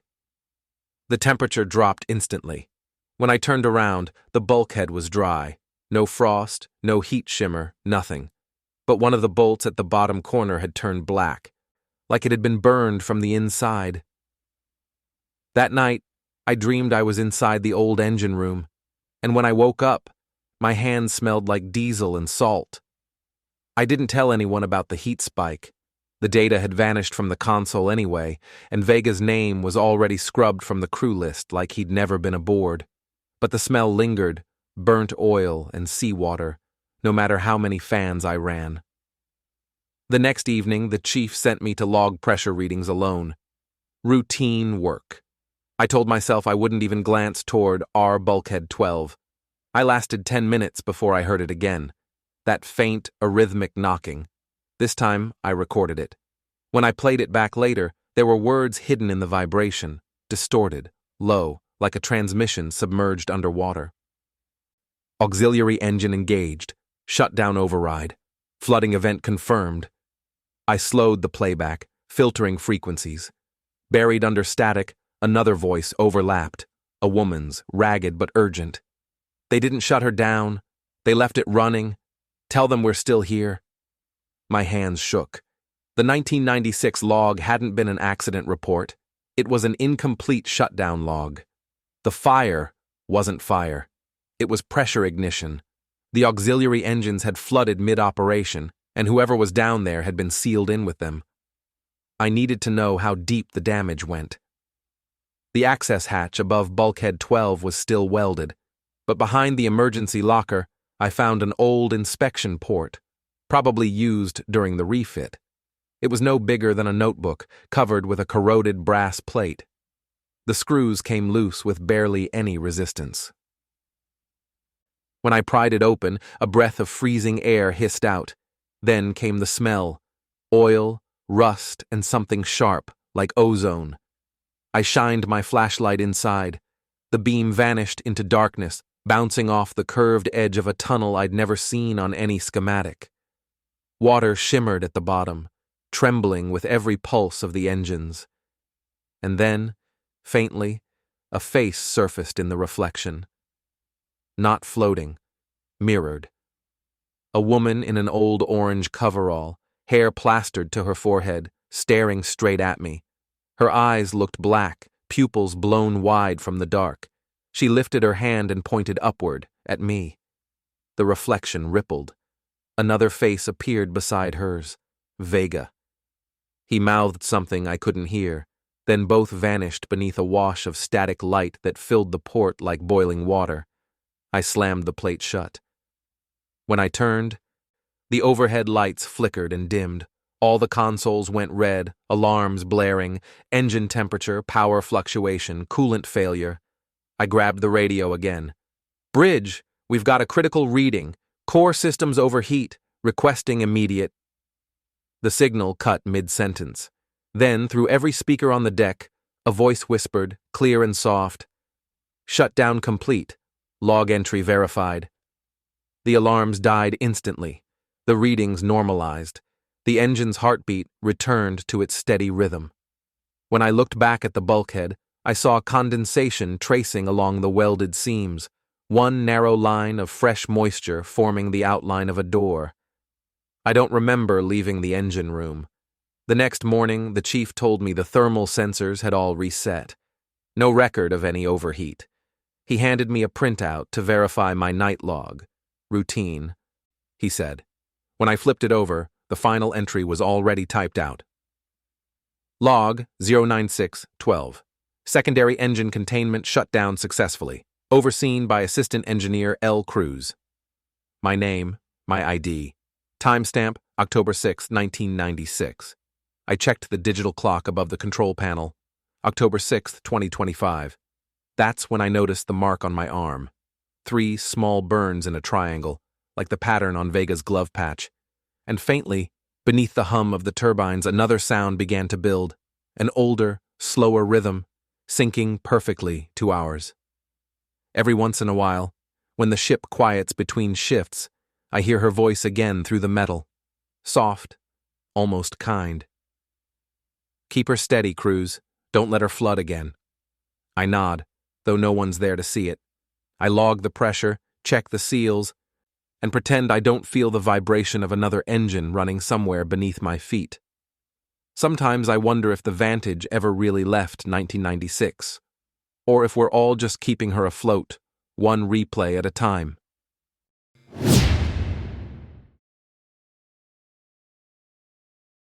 I used to work nights on a mid-tier Caribbean liner called the Oceania Belle. You've probably never heard of it. Most people haven't. It wasn't one of the glamorous ships with champagne buffets and Broadway shows.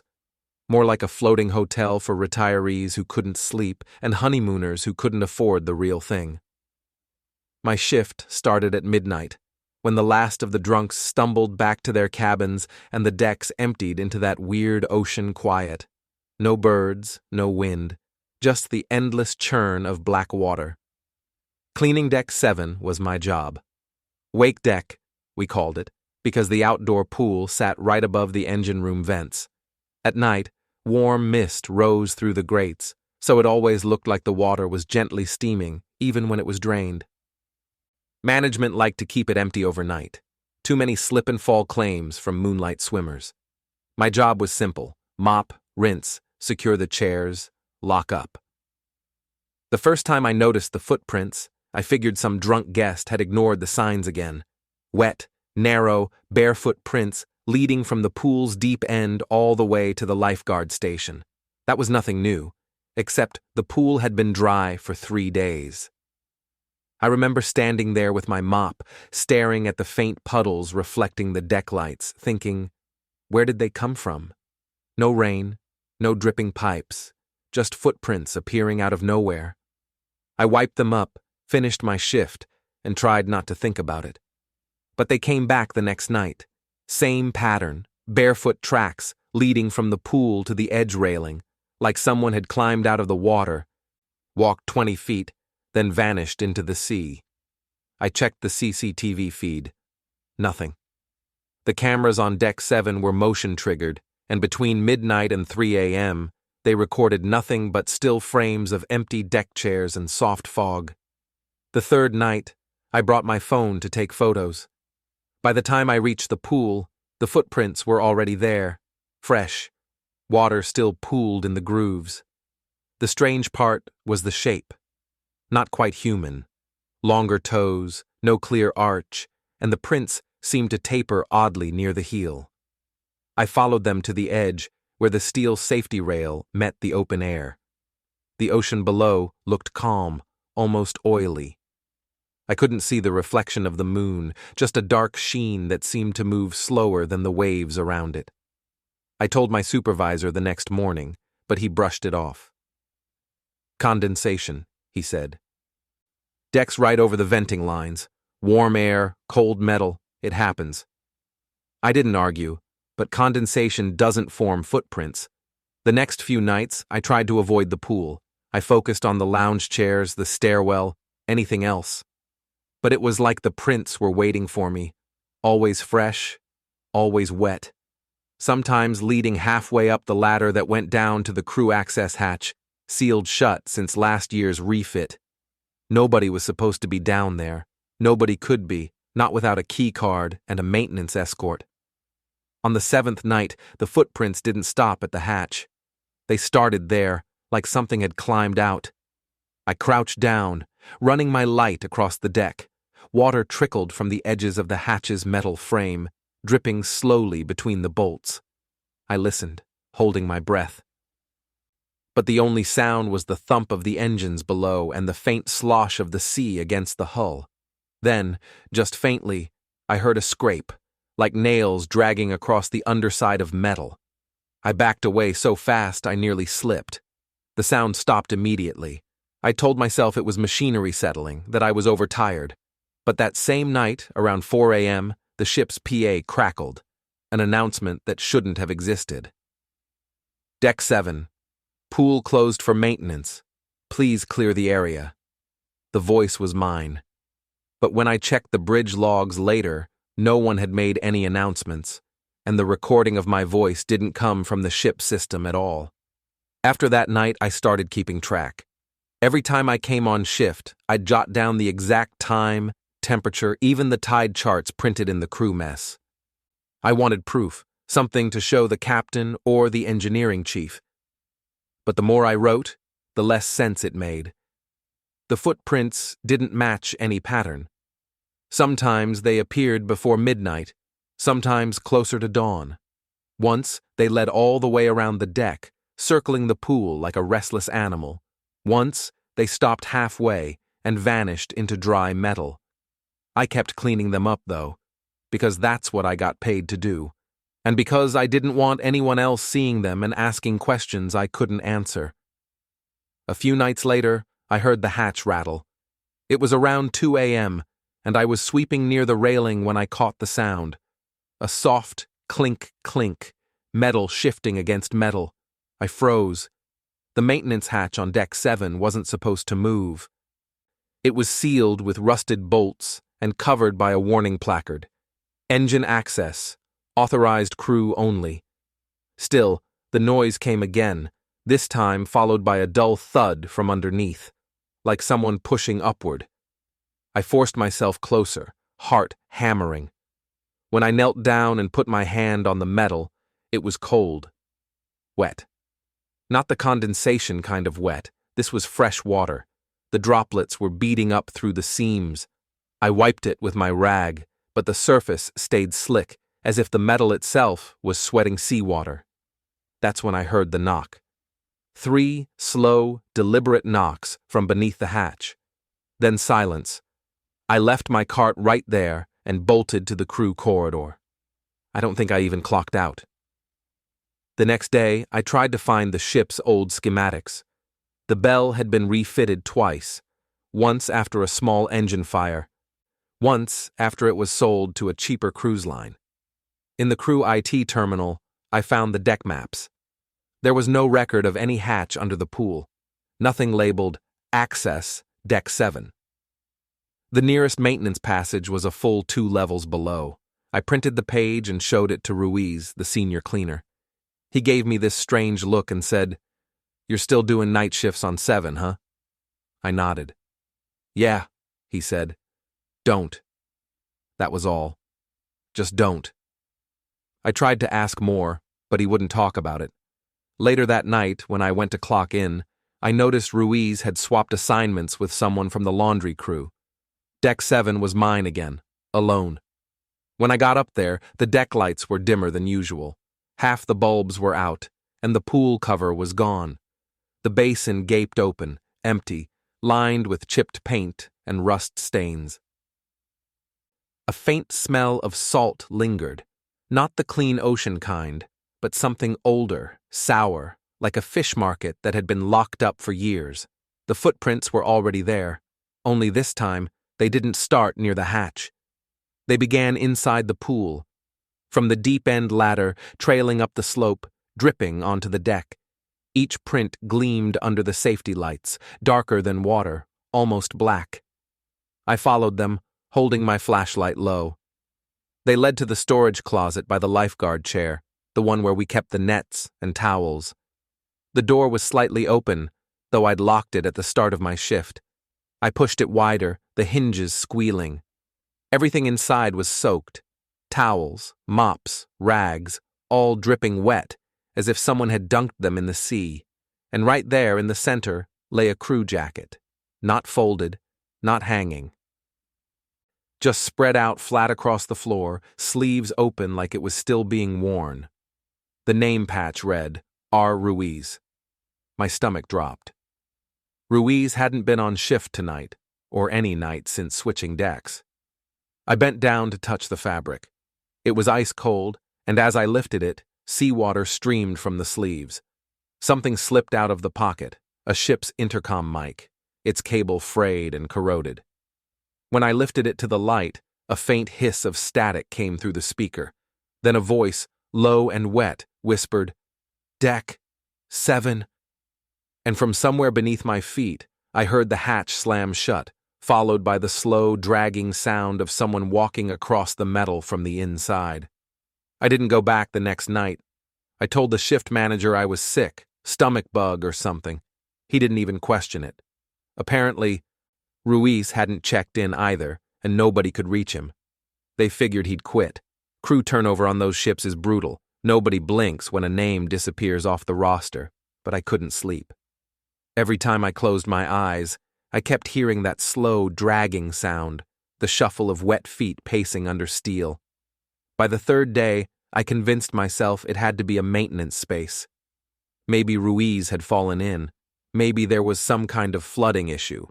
Logic's a hell of a drug when you're trying not to believe in ghosts. So on my next shift, I brought tools. A flashlight, a pry bar, and a handheld radio tuned to the ship's emergency channel. The Belle was sailing through open sea, no port stops for 48 hours. The perfect time to check. Deck 7 was quiet as a morgue. The air smelled faintly of bleach and rust. I kept my light off until I reached the pool, then clicked it on. The hatch was glistening again, like dew in the desert, slick with water that shouldn't exist. I jammed the bar into the seam and pulled. The bolts groaned, but the lid didn't move. It felt anchored from the inside. I gritted my teeth and forced harder. Then I heard it, breathing, shallow, wet, just inches below the metal. The hatch flexed upward under my hand, only a little, like someone pushing back. "Hello?" My voice cracked. "Ruiz? You down there?" No answer, just the sound of water dripping, steady and slow. Then a knock. 1, 2, 3. My light flickered. I nearly dropped it. The intercom mic I'd found the other night started to hiss in my pocket. I pulled it out. The speaker crackled, and Ruiz's voice came through. Faint, but unmistakable. "Help me." "It's still open." I swallowed hard. "Where are you?" Another knock. Louder. The hatch bulged once, the bolts straining. I stumbled backward as one popped free, clanging across the deck. Water sprayed out. Not a flood, just a burst, salty and reeking of algae. It stung my eyes. Then the hatch cracked open about an inch, and I saw movement below. Pale fingers, webbed, slick, pushing through the gap. I ran. I don't even remember how long I ran. Past the stairs, through the crew corridors, into the service elevator. I must have slammed that down button 20 times before the doors closed. When I came to, I was sitting on the floor of my cabin with my uniform still wet and the radio hissing beside me. The ship's internal clock said 4:13 a.m. I must have blacked out. I reported it the next morning, but when the security team went to check, Deck 7 was sealed off. They claimed there'd been a minor leak from a desalination line and that engineering was already handling it. The hatch was welded shut by the afternoon. They told me to take the rest of the crews off for stress reasons. I didn't argue, but 2 weeks later, I got a message from one of the new cleaners who took over my shift. It came through the shipboard app, time-stamped 3:41 a.m. "Hey man, this is probably nothing, but do you know why the pool drains by itself? Also found footprints near the hatch again, LOL." I didn't answer. I deleted the message and shut my phone off. But sometimes, when I can't sleep, I open the photo I took, the one of Ruiz's name tag, still dripping seawater under my flashlight. The salt stains around the edges never dried, no matter how long I left it out. And last month, I swear I heard that same PA voice again. It played through my laptop speakers, clear as day, though I wasn't connected to anything. "Deck 7. Pool closed for maintenance. Please clear the area." Only this time, it didn't sound like me. It sounded like two voices speaking together, one above water, one beneath.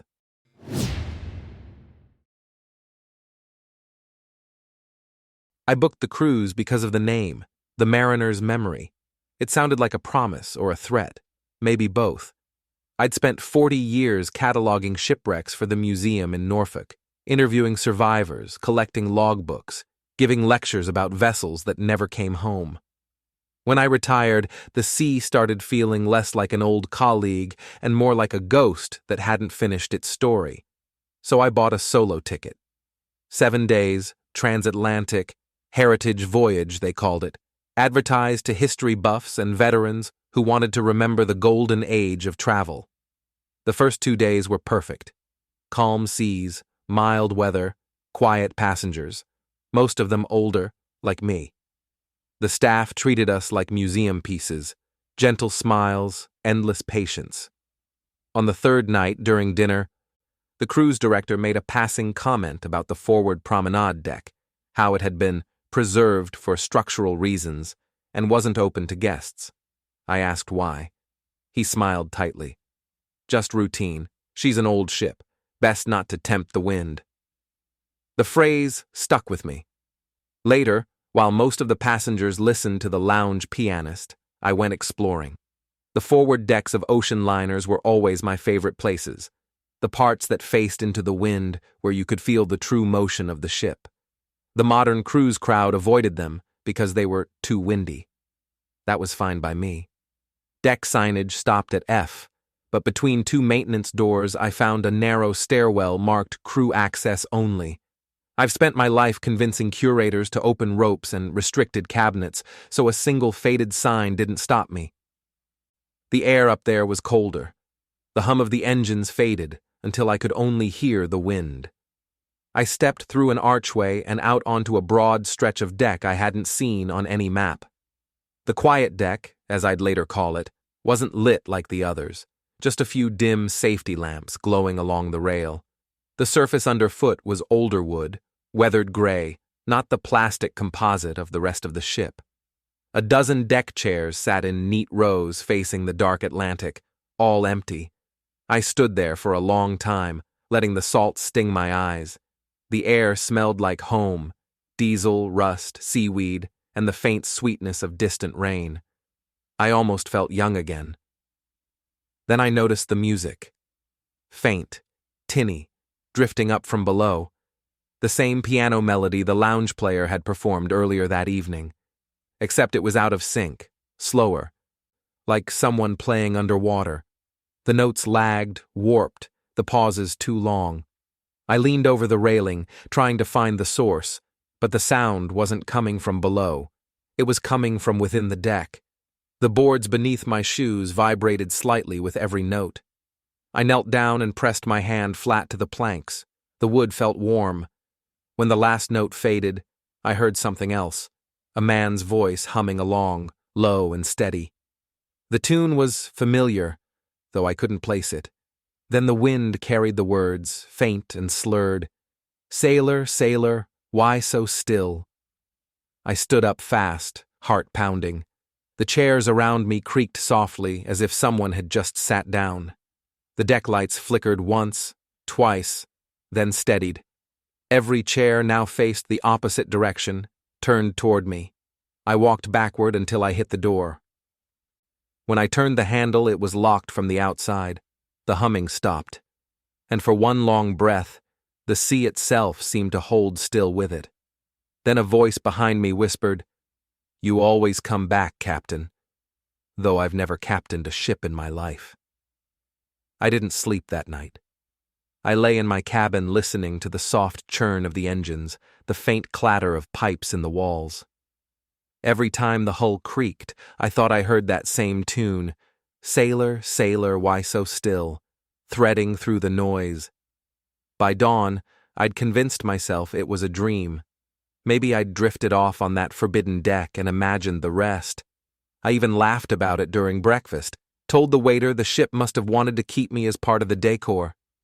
He smiled politely and said, "Some guests do have trouble with that section, sir. Best to avoid the forward decks." He said it without irony, as if it were a known fact. After lunch, I went looking again. The stairwell door that had led to the quiet deck was now padlocked, chain tight. A laminated sign hung across it. "No access. Structural testing in progress." I pressed my ear to the metal. Wind on the other side, and faintly, the scrape of a chair moving. That evening, the piano in the lounge played the same tune again, but this time, perfectly in rhythm. When I asked the pianist about it, he blinked. "Never heard of it, sir. You sure it was me?" "Yes. The one that goes—" I hummed a few bars, his face drained of color. "Where'd you hear that?" "Here. Last night." He looked away. "They tell us not to play anything that was on the old manifest. Must have been interference from the PA. I didn't know what that meant until later." That night, the weather turned rough. The ship rolled harder than usual, waves striking in long, hollow thuds. My glass of water trembled across the bedside table. Then I heard something above my cabin, a rhythmic stomp of footsteps pacing in steady circles. I went out into the corridor. The ceiling panels creaked, the sound moving toward the bow. I followed, half asleep, half curious. The stairwell leading up to the quiet deck wasn't locked anymore. The sign was gone. The air inside was colder, fog hanging just above the steps. I climbed slowly, hand on the rail. The higher I went, the quieter everything became. By the time I reached the top, I could no longer hear the sea. The deck looked different this time. Only half the safety lights worked, leaving long gaps of darkness between them. The deck chairs were gone. In their place stood shapes covered in tarps, bulky outlines, human-sized. The wind tugged at the corners, revealing hints of fabric underneath. I approached one. Beneath the tarp was a uniform, navy blue, brass buttons dulled with age. Maritime officer's dress. The figure inside stood perfectly upright, hat tilted slightly forward as if waiting for inspection. The next figure was the same, and the next. 12 in total. I reached for one of the tags pinned to the chest. The handwriting was faded but legible. Cap J. Delaney, lost 1913, SS Ardencourt. The name struck me like a bell. Delaney. I'd written about that wreck 20 years ago. The Ardencourt had gone down mid-Atlantic, engines flooding after a boiler explosion. No bodies recovered. I turned around. The fog had thickened. The tarps were gone. The 12 officers now faced me directly, hands clasped behind their backs. Their faces were calm, familiar, and one of them, standing front left, was me. He saluted.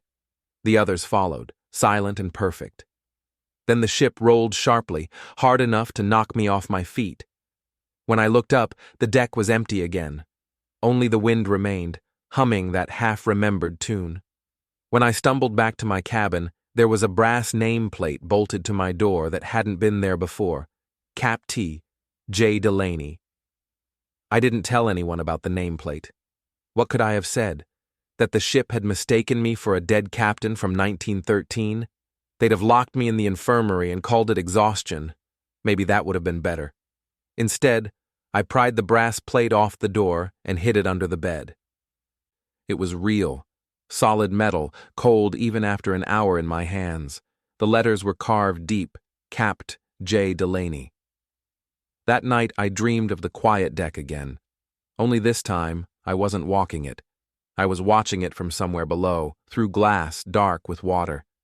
12 figures stood in formation, saluting. The one in front lifted his head and smiled. My own face, pale and calm, lips moving with the words I couldn't hear. When I woke, the room smelled like brine. My pillow was damp. My watch had stopped at 2:17 a.m., the same time I later realized the Ardencourt went down. I went to the purser to ask if the ship had any record of that wreck, maybe an exhibit or memorial on board. He frowned. The Ardencourt? That's not one of ours. Then he paused, as if listening to something in his earpiece, and said, "Wait, this is odd. Our hull registry shows the mariner's memory was built using recycled plating from an older vessel. Guess which one?" He smiled nervously. "The Ardencourt. Funny coincidence, huh?" I didn't laugh. That evening, I packed my suitcase. I wanted to be ready to disembark first thing at port, but the ship never reached port. Around midnight, The captain announced over the PA that we'd be delaying our arrival due to mechanical issues. I went topside, and the sea was glass, perfectly calm, not a breath of wind. Fog drifted low across the bow, and I could hear faint music again. Piano, distant, echoing from the forward deck. I followed it. The stairwell to the quiet deck was open, waiting. The fog was thicker now, but the lights burned steady. The deck looked restored. Fresh paint, polished rails, even the chairs returned to their neat rows. And in the first chair sat a man in a captain's coat, hat in hand. His face turned as I stepped closer. He was older than I'd imagined, lined, weary, but his eyes were mine. "Sir," he said, rising with a faint smile, "you came back." I opened my mouth, but no sound came out. He gestured toward the railing. Beyond it, faint lights shimmered beneath the waves, like another ship sailing upside down in the deep. The glow pulsed in rhythm with the engine thrum I felt underfoot. "This isn't memory," he said softly. "It's rehearsal." "For what?" I managed to ask. "For the next voyage." He stepped closer and set the captain's hat on my head. The moment it touched, I felt the deck tilt, the faint pull of gravity, but sideways, wrong. The sea below was rising toward us, as if the horizon itself had begun to climb. "I can't stay," I whispered. "You already have," he said. "We all do." He saluted. The others appeared behind him again, officers in uniform, pale as fog, saluting with him. Their faces flickered between strangers and reflections of me at different ages, young, middle-aged, old. The water reached the railing without a splash. Everything went silent. When I opened my eyes again, I was sitting in one of the deck chairs. The sun was rising over calm water. The ship moved gently forward, engines humming, no fog, no ghosts, no signs of the night before. A steward passed by and smiled. "Morning, Captain. Coffee?" I almost corrected him. Almost. But something in me couldn't. I looked down at my hands, calloused, unfamiliar, and saw the faint outline of brass lettering beneath the skin. J. Delaney. So I smiled back and said, "Aye, Black." He nodded and walked on. The sea glittered endless and forgiving, and somewhere below the deck, I could still hear the piano, playing that slow, patient tune, waiting for the next historian who can't resist unlocking a forgotten door.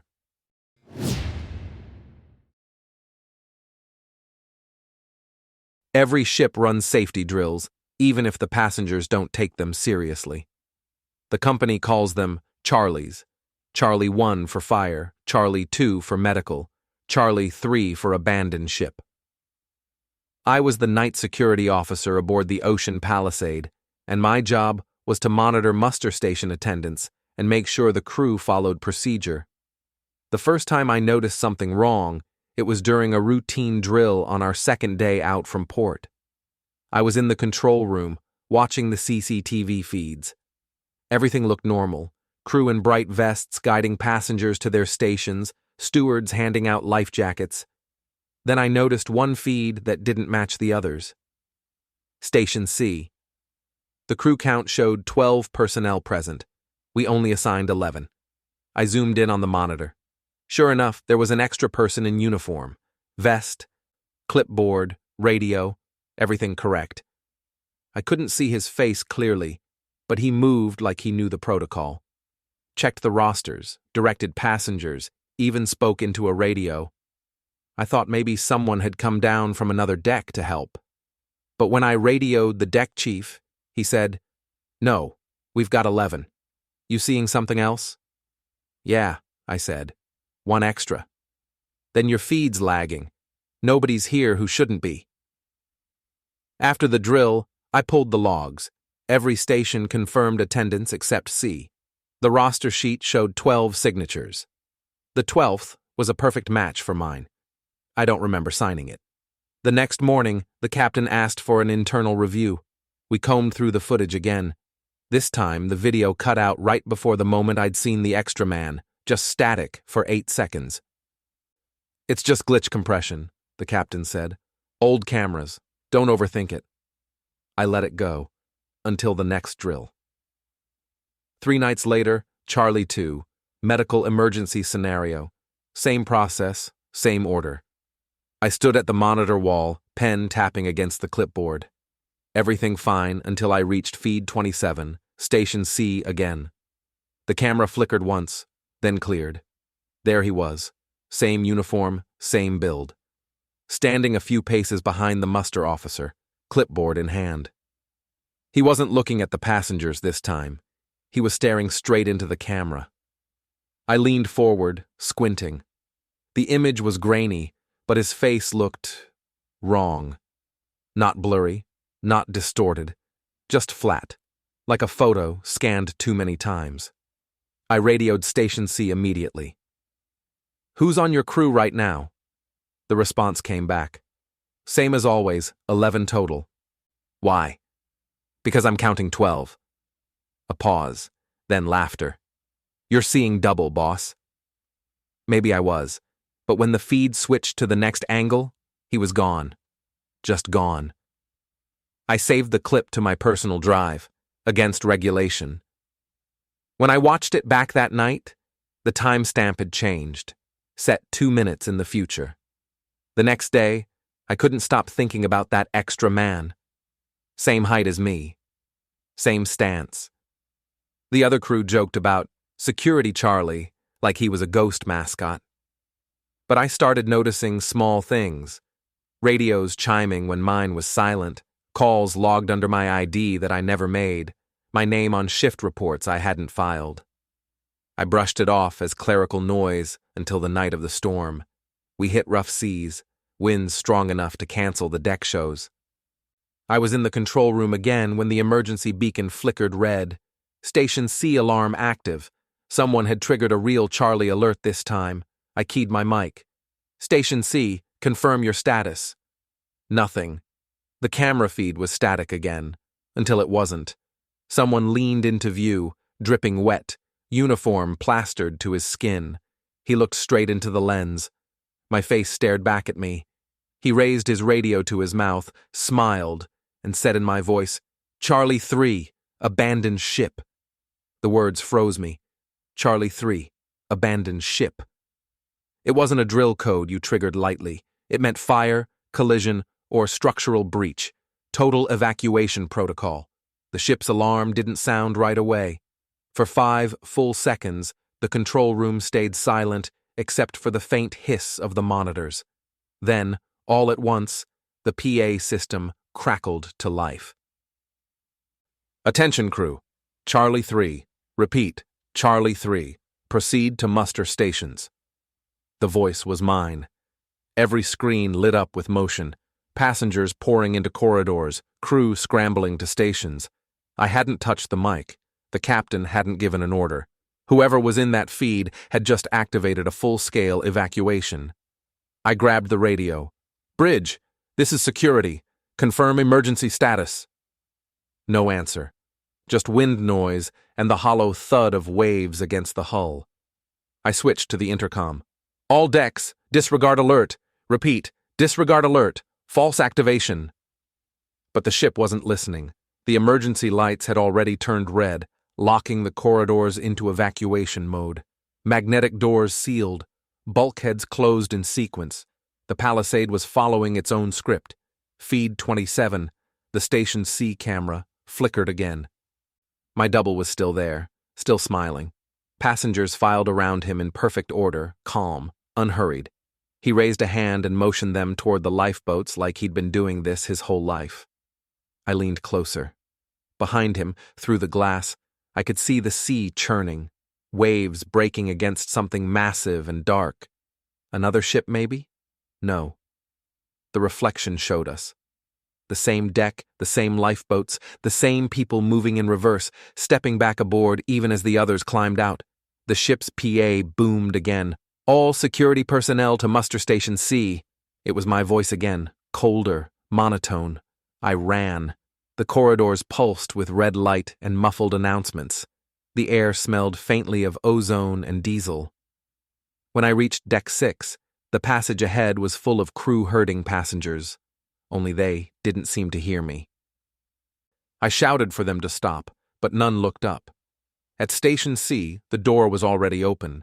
I could see the lifeboats swinging over black water, though no one had lowered them. The wind outside howled like it had teeth.